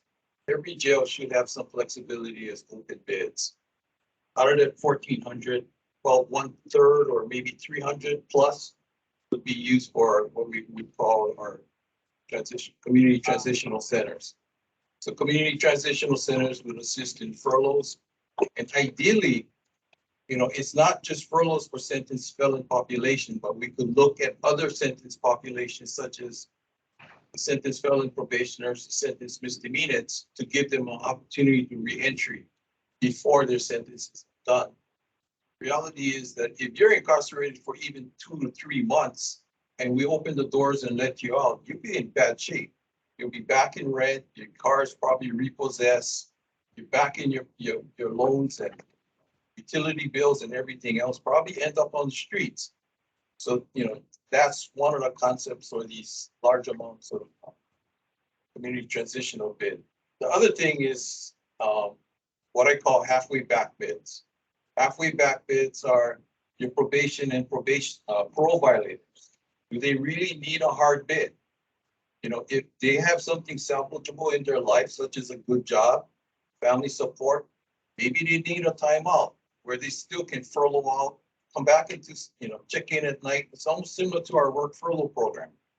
So instead of starting all over again, going to RAD and going through the halava process and all of that, maybe work them backwards to the system, depending on their classification and risk level. So these are things that this new facility would give us the opportunity to do. We would not be able to do this with our current facilities because we do not have the resources. I'm just going to make this comment, and Bob, I'm sorry if I offend you, but Hawaii is not Norway. You know, we've been compared to Norway numerous times, and it's a very bad comparison. We probably have as much inmates incarcerated in our system as the whole country of Norway at this time. And it's my understanding their population is spread out to about 50 different facilities in that country. So they're very small, independent operating facilities within the country there. And I think, you know, if you're going to compare Hawaii and the United States to a foreign country, you know, we're not comparing apples to apples at that point. I'm very interested in hearing from the commission whether or not they're going to endorse the recommendation made by this committee. And I appreciate the work that the committee has done, but if they do, I have like a list of 5 pages of comments that I made that, was developed, and, we had several people look through this. We believe that this report does not reflect true information at times. Some of it is misleading. The costs, we'll start with the costs. I'm not going through all of this, but, with the cost, construction in Hawaii is the most expensive in the country. There's no doubt about it. The longer that we take to build a facility, the more expensive it's going to take. Rail is a good example. The cost of $1 billion to build a jail, if we continue to delay this effort, eventually 10 years from now, it may be a 10 million, $1 billion project. 3 Ps, Ted touched on 3 Ps, that's a, thank you, Ted. State has only limited amount of bonds that can go around at this point. The punitive part, again, we really want to focus on the community transitional centers. Programming, we invited the commission. We invited the commission to our planning sessions. I believe it was about a year ago. But commission members, we sent the invitation to the chair at that time because it did not have a coordinator. We had these, I think, a week or 2 weeks planning sessions with our consultants regarding programming, but the commission did not participate in that. So we have reached out. We've tried to work with the commission. Community Advisory Board, I was asked early on if I would be willing to work with the Community Advisory Board. And I said that there were 2 conditions. I would if there were 2 conditions.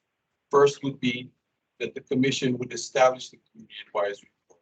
Because if public safety did it, we would be stacking the deck. And the second is that if we're building a new jail, members of this Community Advisory Board needs to be in favor of building a jail. It's not, don't build a jail, because that would not do the advisory board any good if you had strong opposition to building a jail. So, I think a lot of stuff in this report, we've tried to work with the commission, but we didn't get a response. We proceeded in our own way. We hired the best consultants that we could find. Melissa Bogart, their population forecasts. I'm not sure if the committee members know, but they've been instrumental in developing the NIC guidelines that were, which they have followed in developing their reports for us. So, there are a lot of things in this report that, we do not agree with. We would like to work with the commission in building a new facility, but I think at this point, unless laws are changed, I don't think the commission should be in charge of building the jail for Department of Public Safety. Thank you. I'm being conscious of our time right now. I actually appreciate it if you can send some of your comments on the report to us so we can review it and just have some comment on it ourselves and see how we can move in assisting you with the concerns that you're bringing up at this time. So O'Malley, Mr. Livingston, and Bob, thank you so much for having this presentation. I'm just going to say a real quick thing and summarize, and so we can move on in the agenda. And I want to really make your presence here worth your while. I really appreciate the report. Yeah, it's really for me what the community is thinking right now. Yeah, it's something that we need to hear. Public safety needs to hear some of the concerns that one working group in the community has. Now, one of the things I've learned in working in correction as long as I have is really how do you develop with your partnerships the ability to pivot on a dime. Yeah, and that's state work, And as I sit here and listen to you, and I'm so appreciative of your work, but listening to what the commission have been hearing for the last several months in regards to our other jails, Hilo and in Maui, in Hawaii, and the counties and who are present here today, it's really, you don't want to make this a Honolulu thing. Mm-hmm. Really.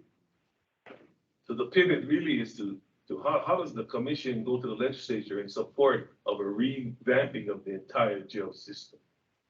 Yeah, yes, we need a new jail on Oahu, but we also need a new jail on Maui, Kauai. And so we shouldn't piecemeal it because we have the most people on this side. Right. Yeah. So pivoting on the dime is really going to the legislature and say, last year we asked for a pause. This year we may ask for a pause again.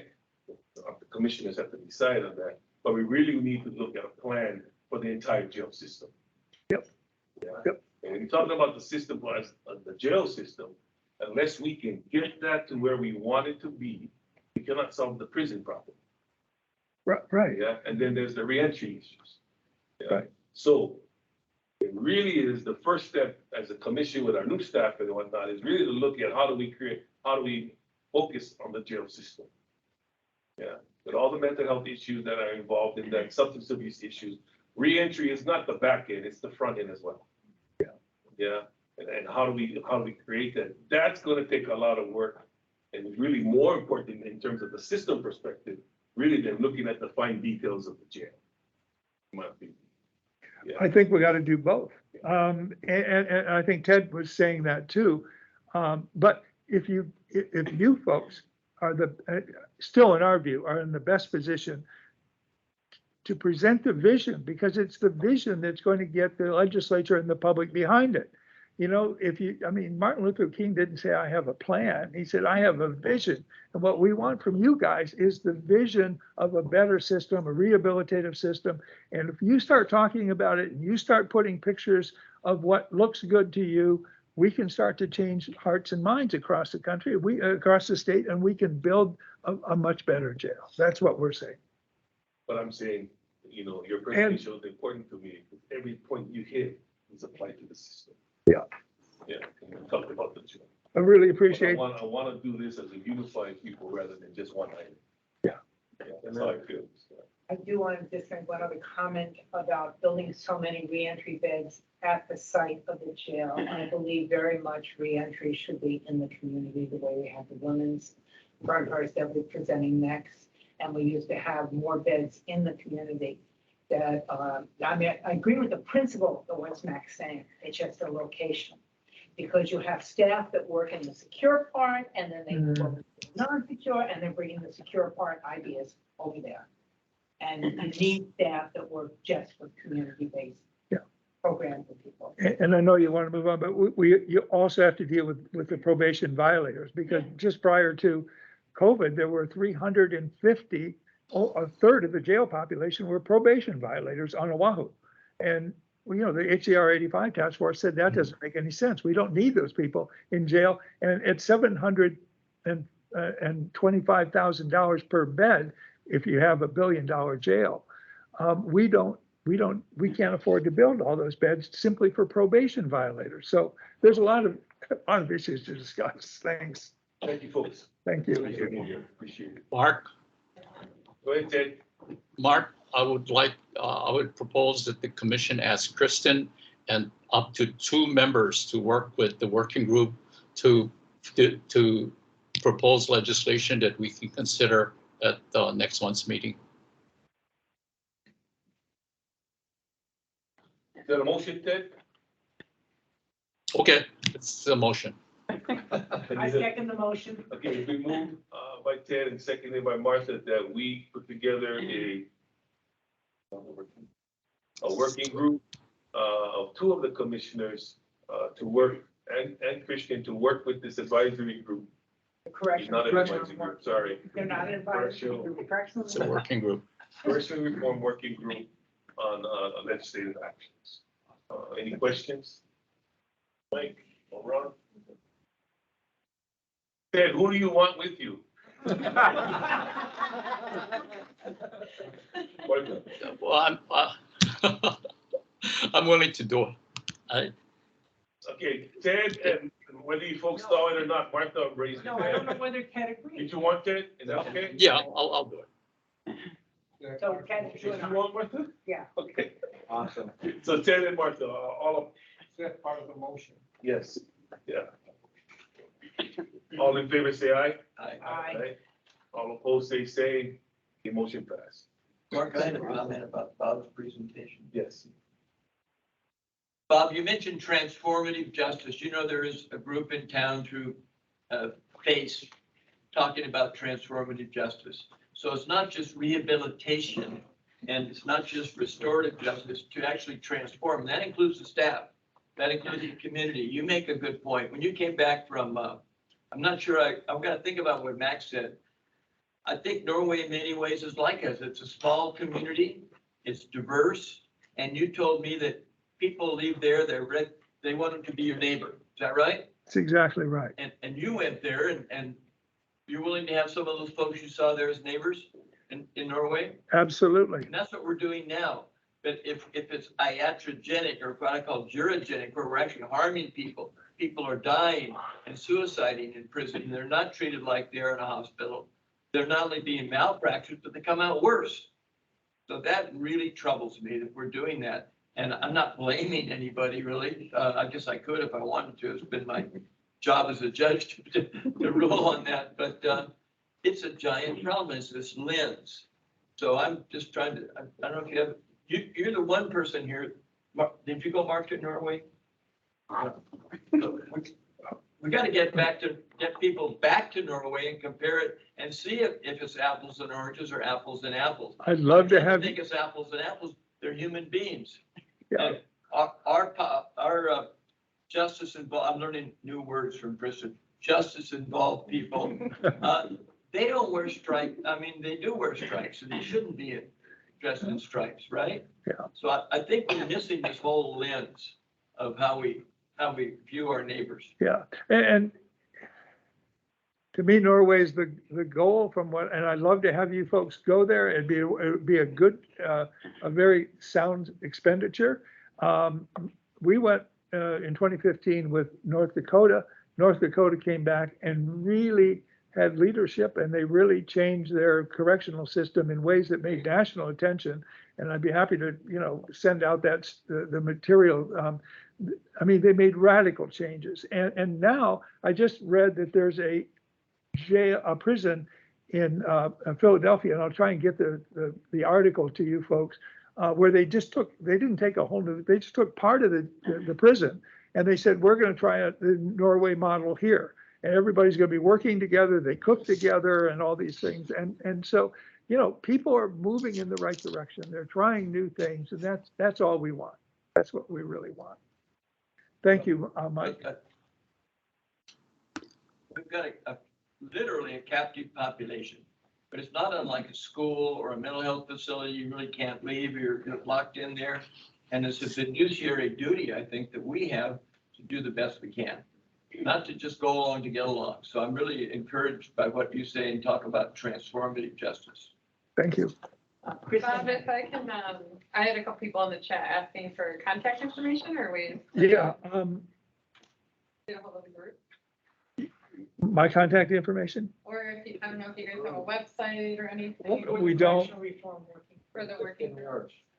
I'll give you my email address is mercer001@hawaii.rr.com, and my cell phone is 808-398-9594. I'm not afraid to give it out. A woman saw the Civil Beat article last night and called me from Texas and said, I want to tell you about my experience in the women's facility. So I'm open. Thank you. Thank you. Thank you. As we just had a huge discussion on the potential of a new jail system, we wanted as a commission to take a look at some of the reentry things that are going on right now and look at some of the concerns.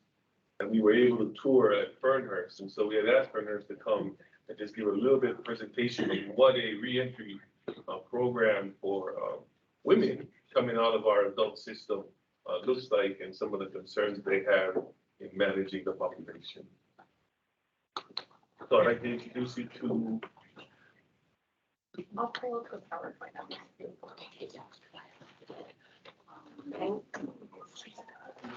30 seconds to get this together.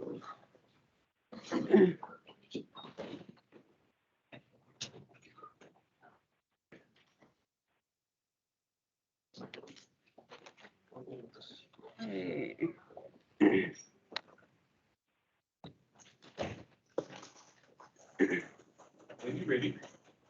Okay, hi everyone. I want to be mindful. I actually just kind of came out of a cold over the weekend, so that's why I have my mask on.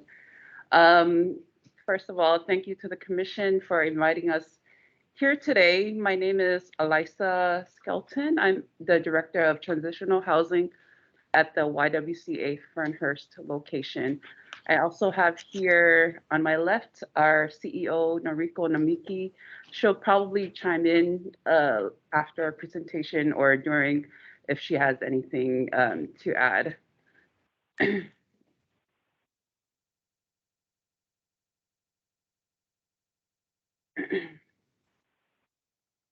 So while Kristen is bringing up our presentation, I just wanted to touch point on what YWCA does as a whole organization. We actually have 3 locations here on Oahu.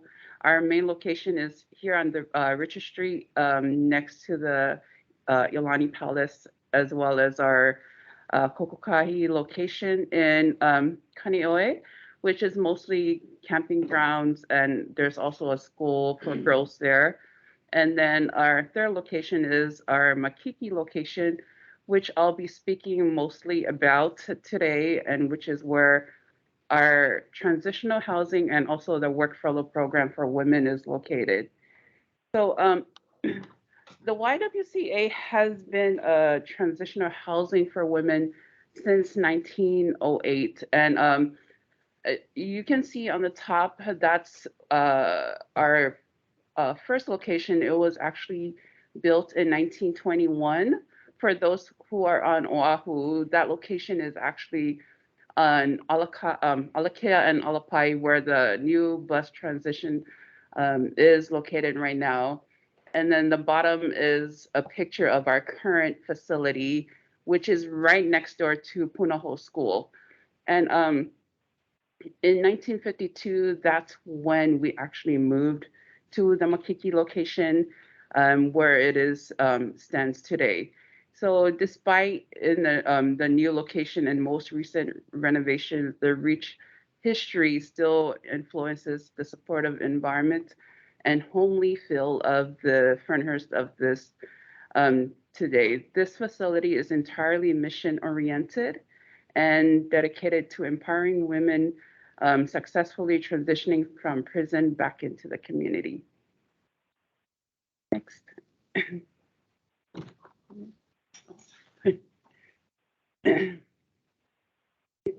It takes a while to catch up. Sorry, it's catching up, but the next slide is actually going to talk about what the amenities and also the floors and what the building information consists of.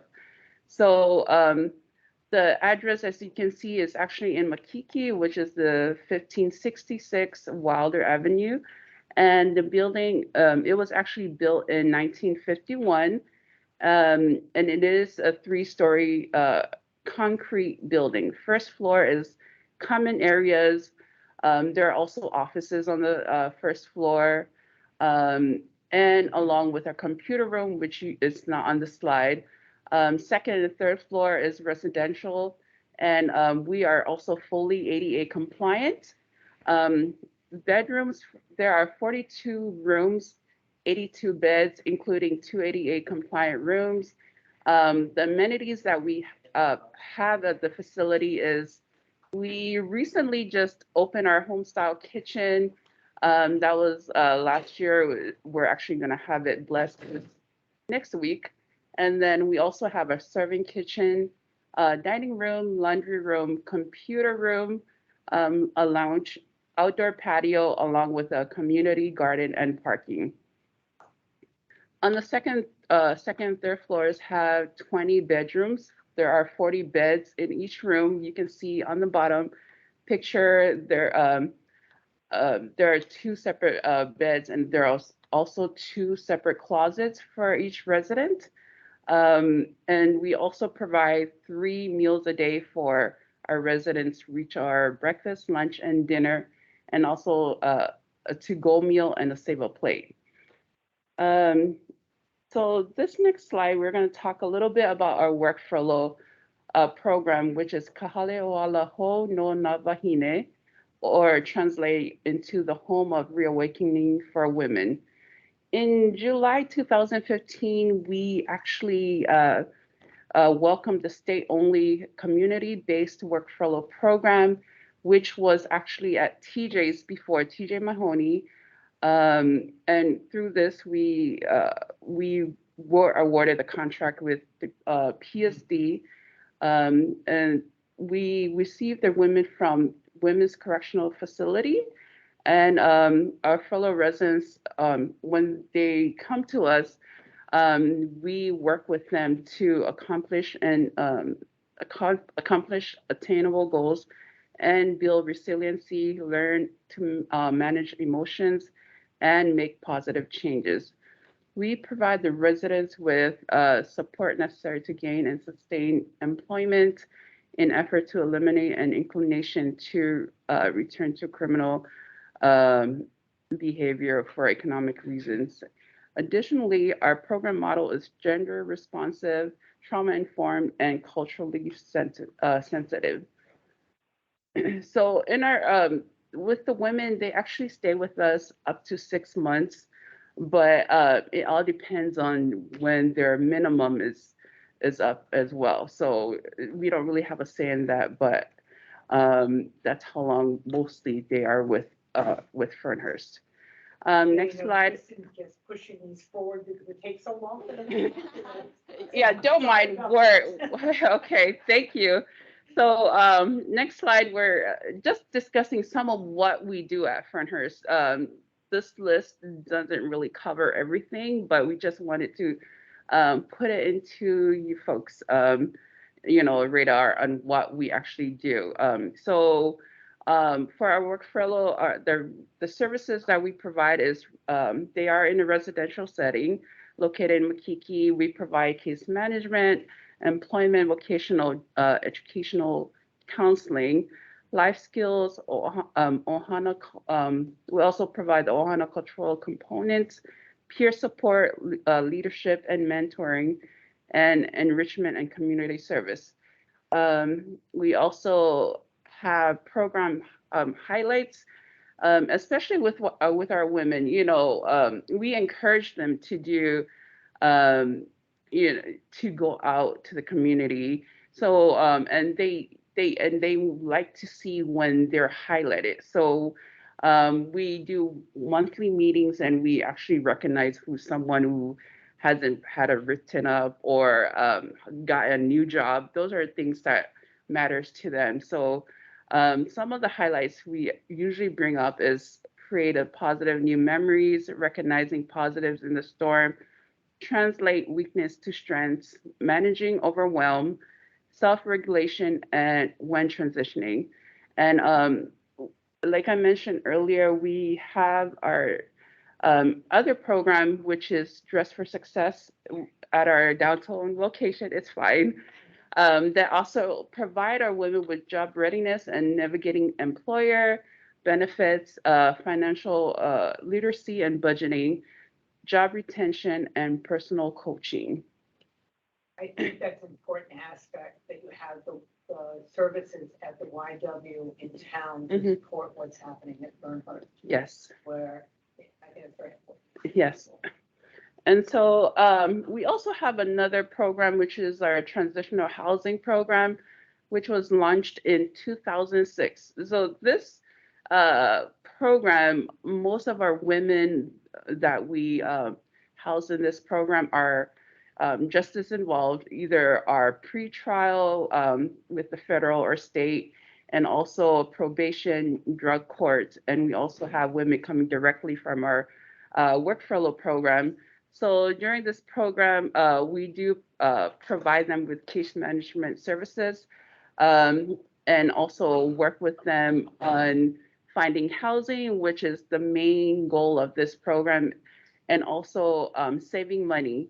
They also work on rebuilding their relationships with their families, and especially their children. So that's why we encourage and provide family engagement activities, which we're going to have one next week for our women.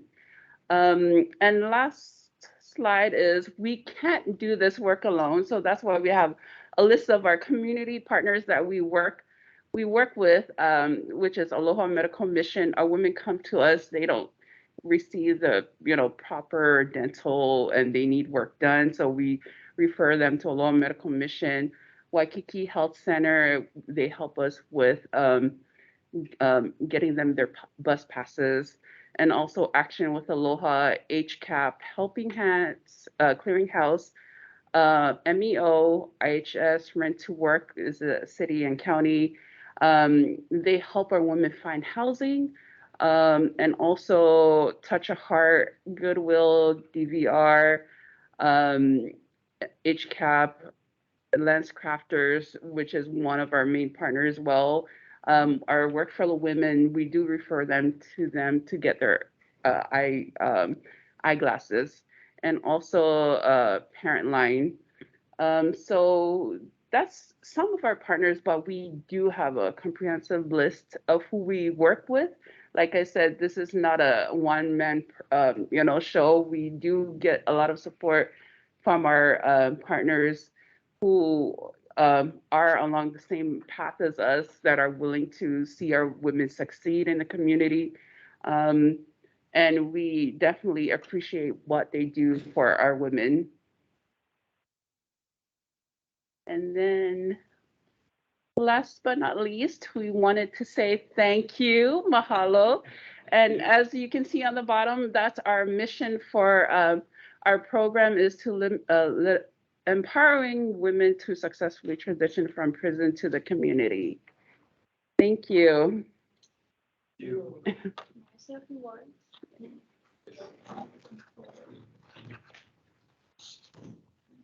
Thank you, Eliza. Hi, everyone. My name is Noriko Namiki. I am CEO at YWCA Oahu. First of all, I'd like to thank the public safety for working with us, and then also keeping this contract, and then also the program in the community. What I'd like to emphasize to you is, while we are honored to have this contract and run this program, we don't really see this as a program. It's really not about, okay, check the box, this person has gone through this, gone through that. It's really about community building, because they belong to us. And then also it is about relation building and also trust building. So that those women, because we have since July of 2015, we have served more than 200 women through the work furlough program. And actually, many of them, we still stay in touch. Of course, we want to, stay in touch with all of them, and we make every effort to keep them safe, keep them, connected with us. But some people, once we build that trust and the relationship, when they need someone, when they need to talk to someone, oftentimes when they have something happening in their lives and they don't want to talk to just about anybody, but they need to talk to someone, that's when they can think of us. And that's the type of relationship we try to build. Unfortunately, we feel that 6 months or 8 months, it's not always like long enough to help women. And we really hope there will be a more, I'm really excited. Many people are talking about continuum of care, because, as people come to our program, and again, we're the only one in the state for women. And so 6 months with us, and then those who are paroled and employed, they could join a transitional housing program. But our touch is not, we feel not long enough. And then also they really should be focused on also helping them out even longer, whether with the wraparound services, with even affordable housing. So I think we have a lot more work to do. But we really appreciate that we have this opportunity to serve women. Again, it's not about programming. It's really about building community with them. And if anybody's interested in, seeing our building and what we do, please let us know. Thank you. Noriko, I have one question. In the transitional housing, you get referrals from probation for probation violators, just they need a time out and not get returned to a correctional facility? No, we have a federal pretrial. Federal. Yes. Yeah. And we do have some with the probation drug court. So I think if the housing they're in is not a good fit, their probation officer would usually reach out to us. And they say, oh, because it's the safety that they're looking for. Yeah. Again, as Max was referring to the timeout, that some probation parole violators, they don't really need to return to full custody. They just need a break from whatever the situation is, you know, maybe 2 months or something, that your program is. Yeah, we actually work great with the probation officers and pretrial. So they're the ones who usually reach out to us. Yeah. Let me make a distinction because I just heard federal. Right. What about state probation? We have state probation that reached out to Is us. that a public safety contract? No. Probation doesn't court. No, it's not a system. Yeah, I think it's through word of mouth and with other parole officers, they heard about our facility. So they actually came and took a tour and yeah, they were interested. Very good. Yeah. And again, they need the funding to do that. Though. Yeah. Mark? Yes, Mike, go ahead. You know, I'm a mediator and I'm on LinkedIn, which is a good thing, but I clicked on LinkedIn recently, somebody that years ago I'd given a life sentence to. And this person ultimately was paroled and released from parole, is now in California, is now running her own business. Maybe I don't think we're in competition, but I was so impressed that transformative justice worked. And she was patient and she went through your program. And you know what I'm talking about. Yeah. Mary Ann, but she was just, it was inspiring. And that was just not a one-off. It was, I think, an example of what you're doing. Yes, and she's a homeowner now. What? She owns a house. She owns a house. Better yet. Yeah. Yeah. I'm sorry she had to leave Hawaii, I but know. she went back home. Yes. Yes. Thank you. Ted, did you have a question? I don't have a question. I just want to, for the record, state that the commission visited Fernhurst on October 11th. We had a limited meeting at Fernhurst. Then we went on tour of the facility, and then we came back and continued our limited meeting. And I believe we do have minutes of that the limited meeting that we have that should be available to the public. Just for the record. Ron, any questions? Melina did have her hand up, but I guess it's down now. Do you guys have contact information or ways that people will be able to get a hold of you? Oh. Yeah.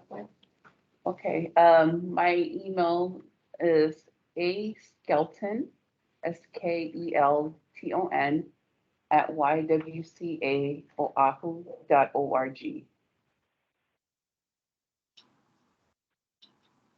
And phone number is 808-941-2231, extension 303. Before we move on, I'll take that question from Melina.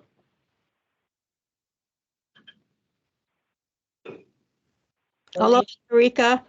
Malika Ulukukui here. I do some work at the women's prison, and I also did some consultation with the women's court.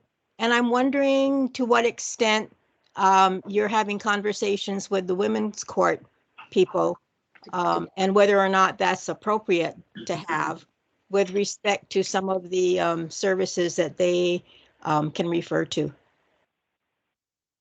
The women's court. You have the name. Yeah. Yeah. The women's court. You know, we actually have been.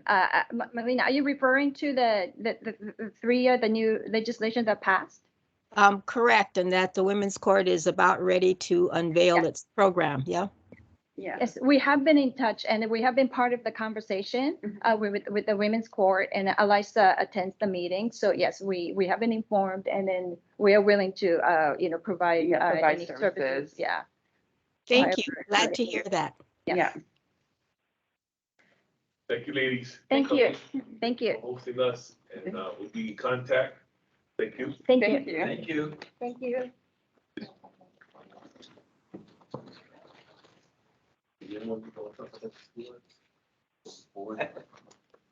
We just want to make an announcement, you know, we're going to try and continue to reevaluate it and hear what great programs we have in the community at our commission meetings and uplift them. For Nurse is one, involving our adult women here on Oahu. And we're going to move forward and segue into looking at the Big Island and the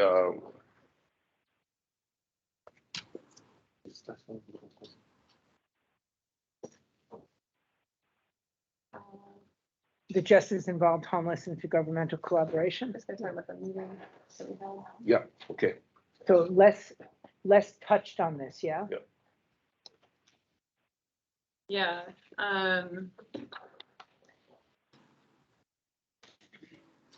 Okay. Gotta get used to so much presentations in a meeting. Thank you, Les, if you're still here. We just wanted to follow up on item 10.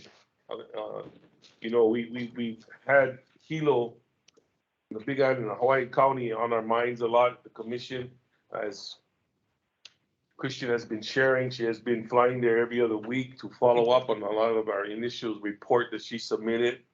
And then we're really, as part of looking at the situation that's going on within the jail there, we wanted to also look at what's going on in the reentry portion on Hawaii County. And so we had a meeting.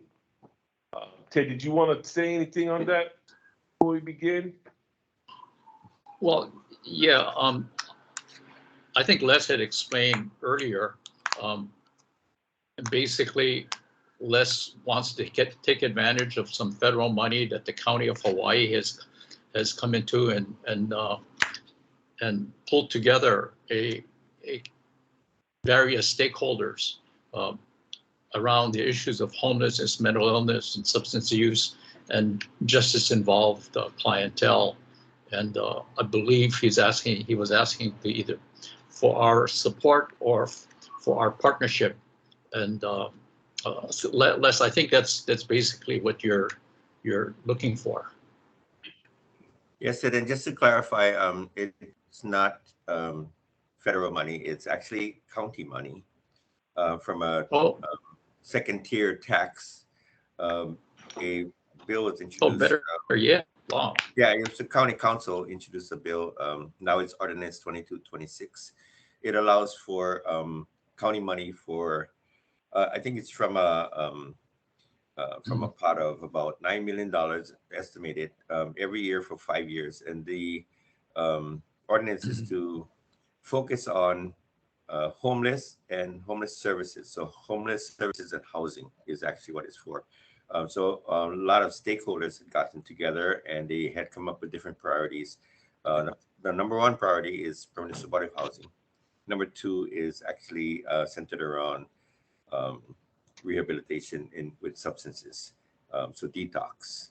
And then there's other types of priorities that flowed into that community generated priorities. So with that, there's some funds in there possibly for this services for justice involved homeless, which is part of the chronic homeless situation. And really it's just about leveraging the momentum here that is in Hawaii County right now to address that with county funds. And so we have the county council behind it, we have the mayor behind it, we have the Office of Housing and Community Development behind it, and it is moving forward. So just to be aligned with all of their efforts, we would try to get a meeting together so we can actually also provide some alleviation from the overcrowding by targeting the justice involved homeless in our community here. And what specifically would this commission's role be? Well, there's a overlap with reentry. And so because one of the things that was pointed out is the overcrowding and a large segment of 30% or more that are cycling in and out of the Hawaii Community Correctional Center that are homeless. and really not having the other resources in the community that can help to address that. Recently, just very recently, there was a forum that was put together through ADAT, I believe, and was Department of Health for addressing like the issues with 704. So having them come together also. So there's a lot of movement and momentum looking at some of these cases that can be better served or diverted into the community with resources for appropriate services and supports. So we wanted to just have partner with the commission as well as other community providers here in Hawaii County to see if we can get together. And from where the position that we sit in as a consortium, we can see a lot of the different gaps in services. We can also see a lot of room for collaboration and partnerships. So we're hoping that the commission can also get behind with this and help us to bridge those gaps by county, state, nonprofit providers, community members, and other agencies that can bring everybody together, including the police and the department and others, to just target on this one issue that we all can agree upon, I think, and get behind, which is the justice involved homelessness. Make a definite impact. And are you proposing that the mayor convene such a group then around the issue? That's part of our conversation that we had. Thank you. Looking at where this should be generated from. That's part of the discussion that we're having here, where it might best come from.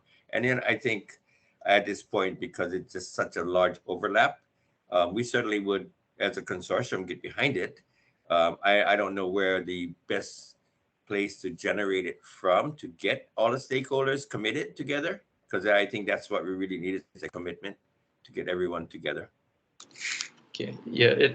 In my view, it's the mayor's office would be the agency with the most clout in this, especially since we're talking county money and we're talking a lot of county involvement, and we're going to be focusing on Hawaii County. So also in the interest of full disclosure, Les had forwarded a list of proposed participants in such a collaboration, and I think the entire commission has seen this.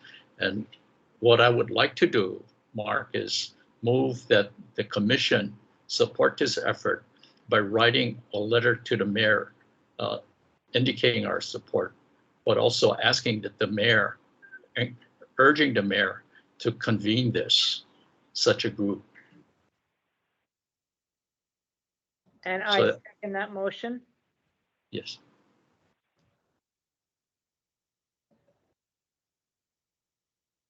And it been moved and seconded that the commission send a letter to support the efforts of the Going Home Hawaii Consortium in regards to justice involved homeless in the Hawaii County. Any further discussion? Also to urge the mayor to convene the group. That was part of your original motion. Yeah. Right. Don't ask me. As in our previous discussions, when we talked about the jail system, this is an opportunity for us to move on something real quick. Try and get some commitment in a county to look at a homeless population. And when we talk about justice involved homeless, it's not just about reentry in this particular group. It's also about prevention. That we're knowing that they're there, and what tools can this group create to give law enforcement the ability to diverge or divert from an arrest journey rather than just a treatment journey. So that's really curious on our ability right now to work with Hilo County to see if we can start the process of what a model looks like in terms of our justice involved homeless. So I'm really pro about this. I just wanted to add that. Any other additions before we take the vote? If none, all in favor say aye. Aye. Aye. Opposed say same. Motion passed. Thank you, Ted.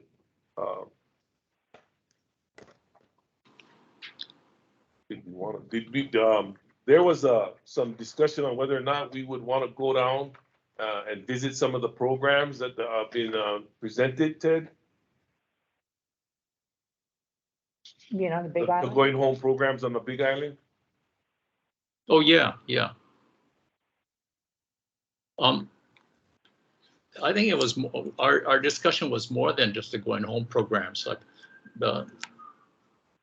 I know going home does programs, residential programs, for example, like on the corner side for inmates who are leaving HCCC, transitioning into the Kona community. And so I think it sort of fits in our effort to review reentry opportunities and see how they're working. One of the concerns we had with the Ferners program was the underutilization of the program. And we wanted to see what the status was, what's available on the various islands, but how they are working. As well as their relationships to public safety and state. Yes, yes. Do we need to have a recommendation for two of our commissioners to go around those programs on the Big Island? Wait, when we go to the Big Island to visit the correctional facilities, perhaps we can incorporate it. Oh, except that's not going to be until next year, yeah. Also far What do you mean it's far? from Hilo. There are a lot of things far from Hilo. So, okay. We're used to it. Because I know we have Judge Ibarra on island. Yeah. Because I saw his hand kind of go up, but not really. Twitch. As long as Kristen gives me a list of programs that I should visit. Okay. We'll work on that. I just wanted to add that, you know, we do have a contract for clean and sober with the Department of Public Safety. However, that contract ends the end of this year. So we're waiting for the RFI to come out for January. How soon would you need that letter that's sent? Well, regarding the letter to the mayor, that's as soon as you would like it done. Okay. Yeah. We'll get that. We should do it quickly. Okay. Okay, thank you everyone on that topic.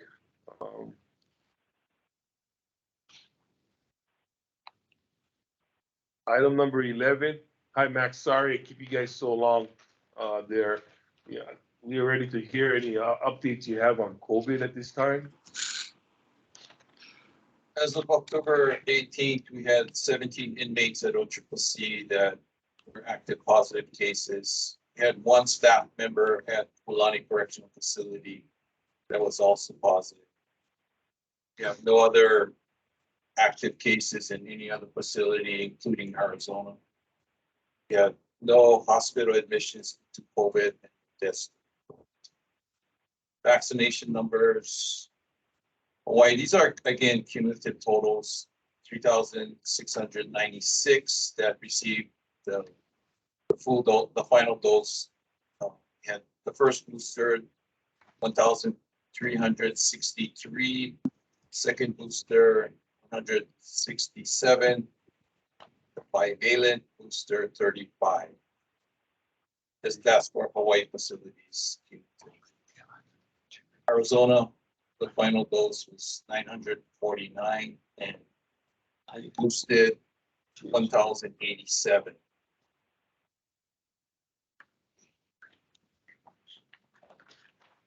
All I have as far as COVID. If I could jump into number 12, Mark, if that's okay with you. Yeah, any other questions on the COVID situation? Max, I'm going to assume that we're still parallel with what's happening in the community at this time. Or you saw lower. Yeah, we recently cleared a lot of staff. I mean, even at the director's office here, you know, we had several members that tested positive and installed. Facilities as a whole, you know, we're running still the 10-day quarantine if you're positive compared to the 5 in Saturday. Mark, monkeypox too, that I know it's not COVID, but it's anything, Max, on monkeypox? We haven't detected any monkeypox Good. in the facilities. We have vaccines available through Department of Health. You folks still have your supplies of tests and vaccine in preparation for the holiday season? For COVID. Yes. Yeah, vaccines are readily available for anyone that wants to take them. If you can see by the numbers, it hasn't increased very much. In the past month, maybe a couple hundred, I think, at the most.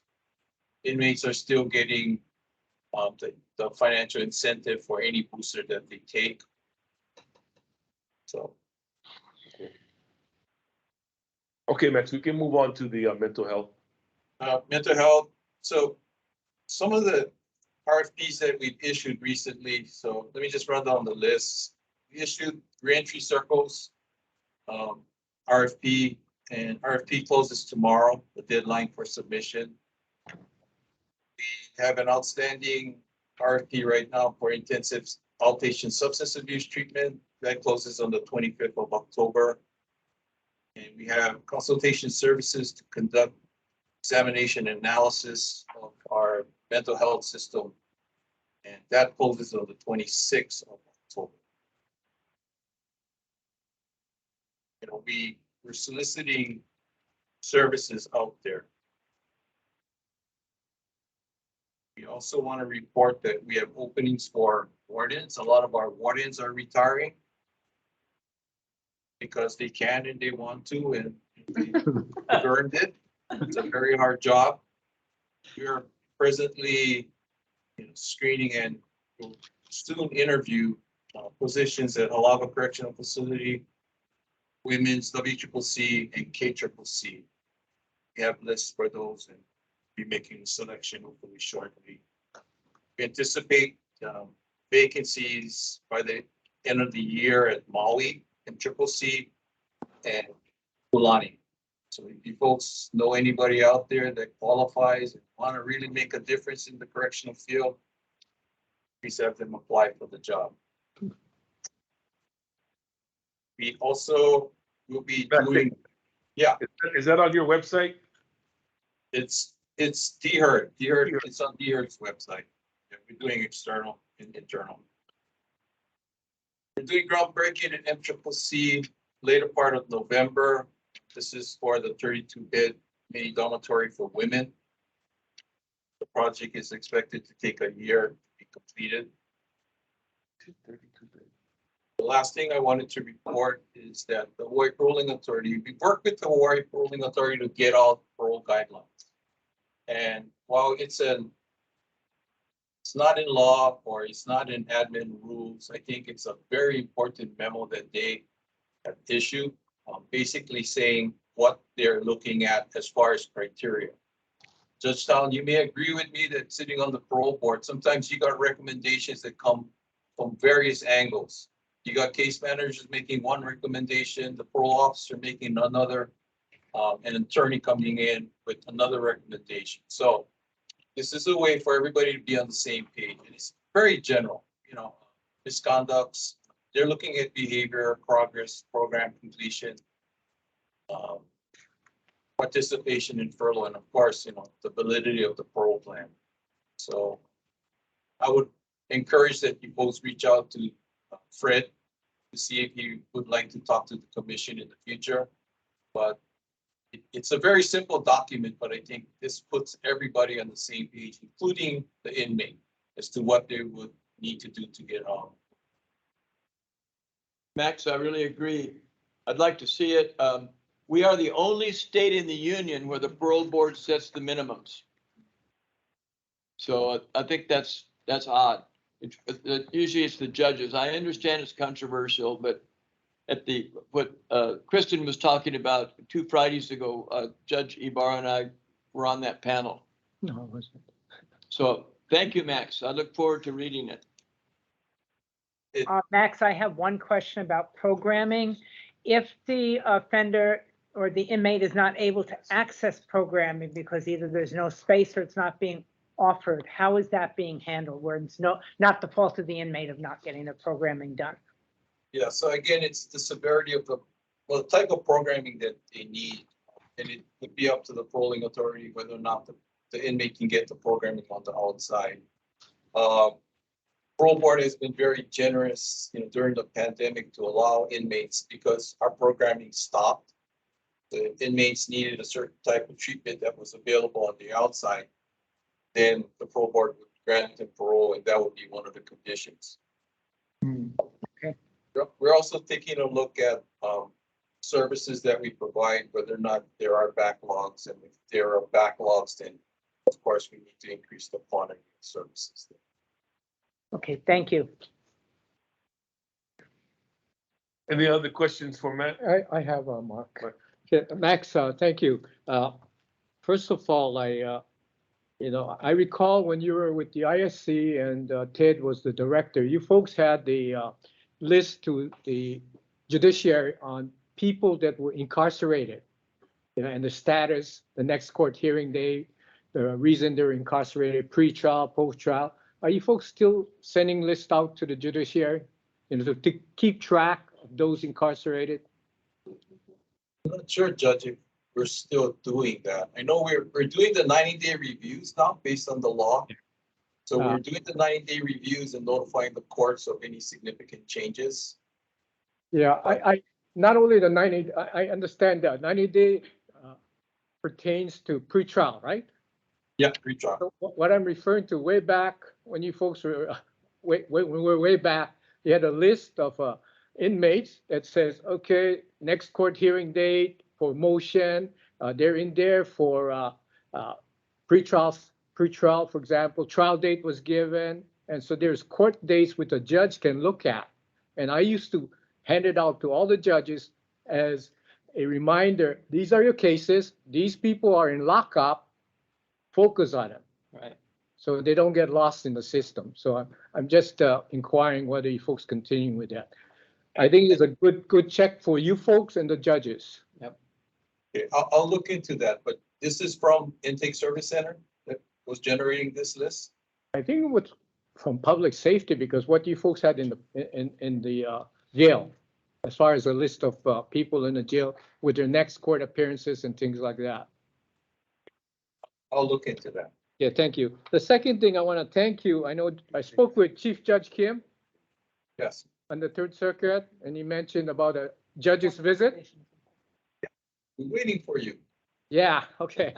I told the chief judge, yes, I will go with the judges, and just let me know the dates. As long as, I'm available, I'm happy to go there. I'm waiting for Judge Kim and, to get back to me. And yeah. I'd like to do it before my term expires here. So. He went on vacation, but I'm sure I told him to. It'll be tomorrow. His term expires very soon. Yeah, I want to make sure that you're the tour escort. Sure. Okay. And Max, I appreciate you doing that. Yeah, and at least with the judges, I think they can be more, as you know, outspoken with me. Yeah. Max, one final question. Yeah. I heard one of the RFPs that you mentioned was the consultation and analysis of mental health. Is that an internal movement to look at your mental health system? Yeah, it's to look at the whole process from intake, as all the way to discharge, as far as services that are provided to the mentally ill. The discharge could mean reentry as well. Yeah, if the linkages to the community and how we handle recommendations that can be made so that we have better handle. Yeah, it's a very big and comprehensive RFP. It's on the state procurement website. Folks are interested. Okay. He was thinking for a moment. No, I see. Done. Thank you, Max. Appreciate your time here. Thanks, Max. And being here for the entire meeting, as well as everybody else who have come to do presentations. But I do want to, save the last few minutes that we have for any public comment on the discussion today before we dismiss. I'll look at hands.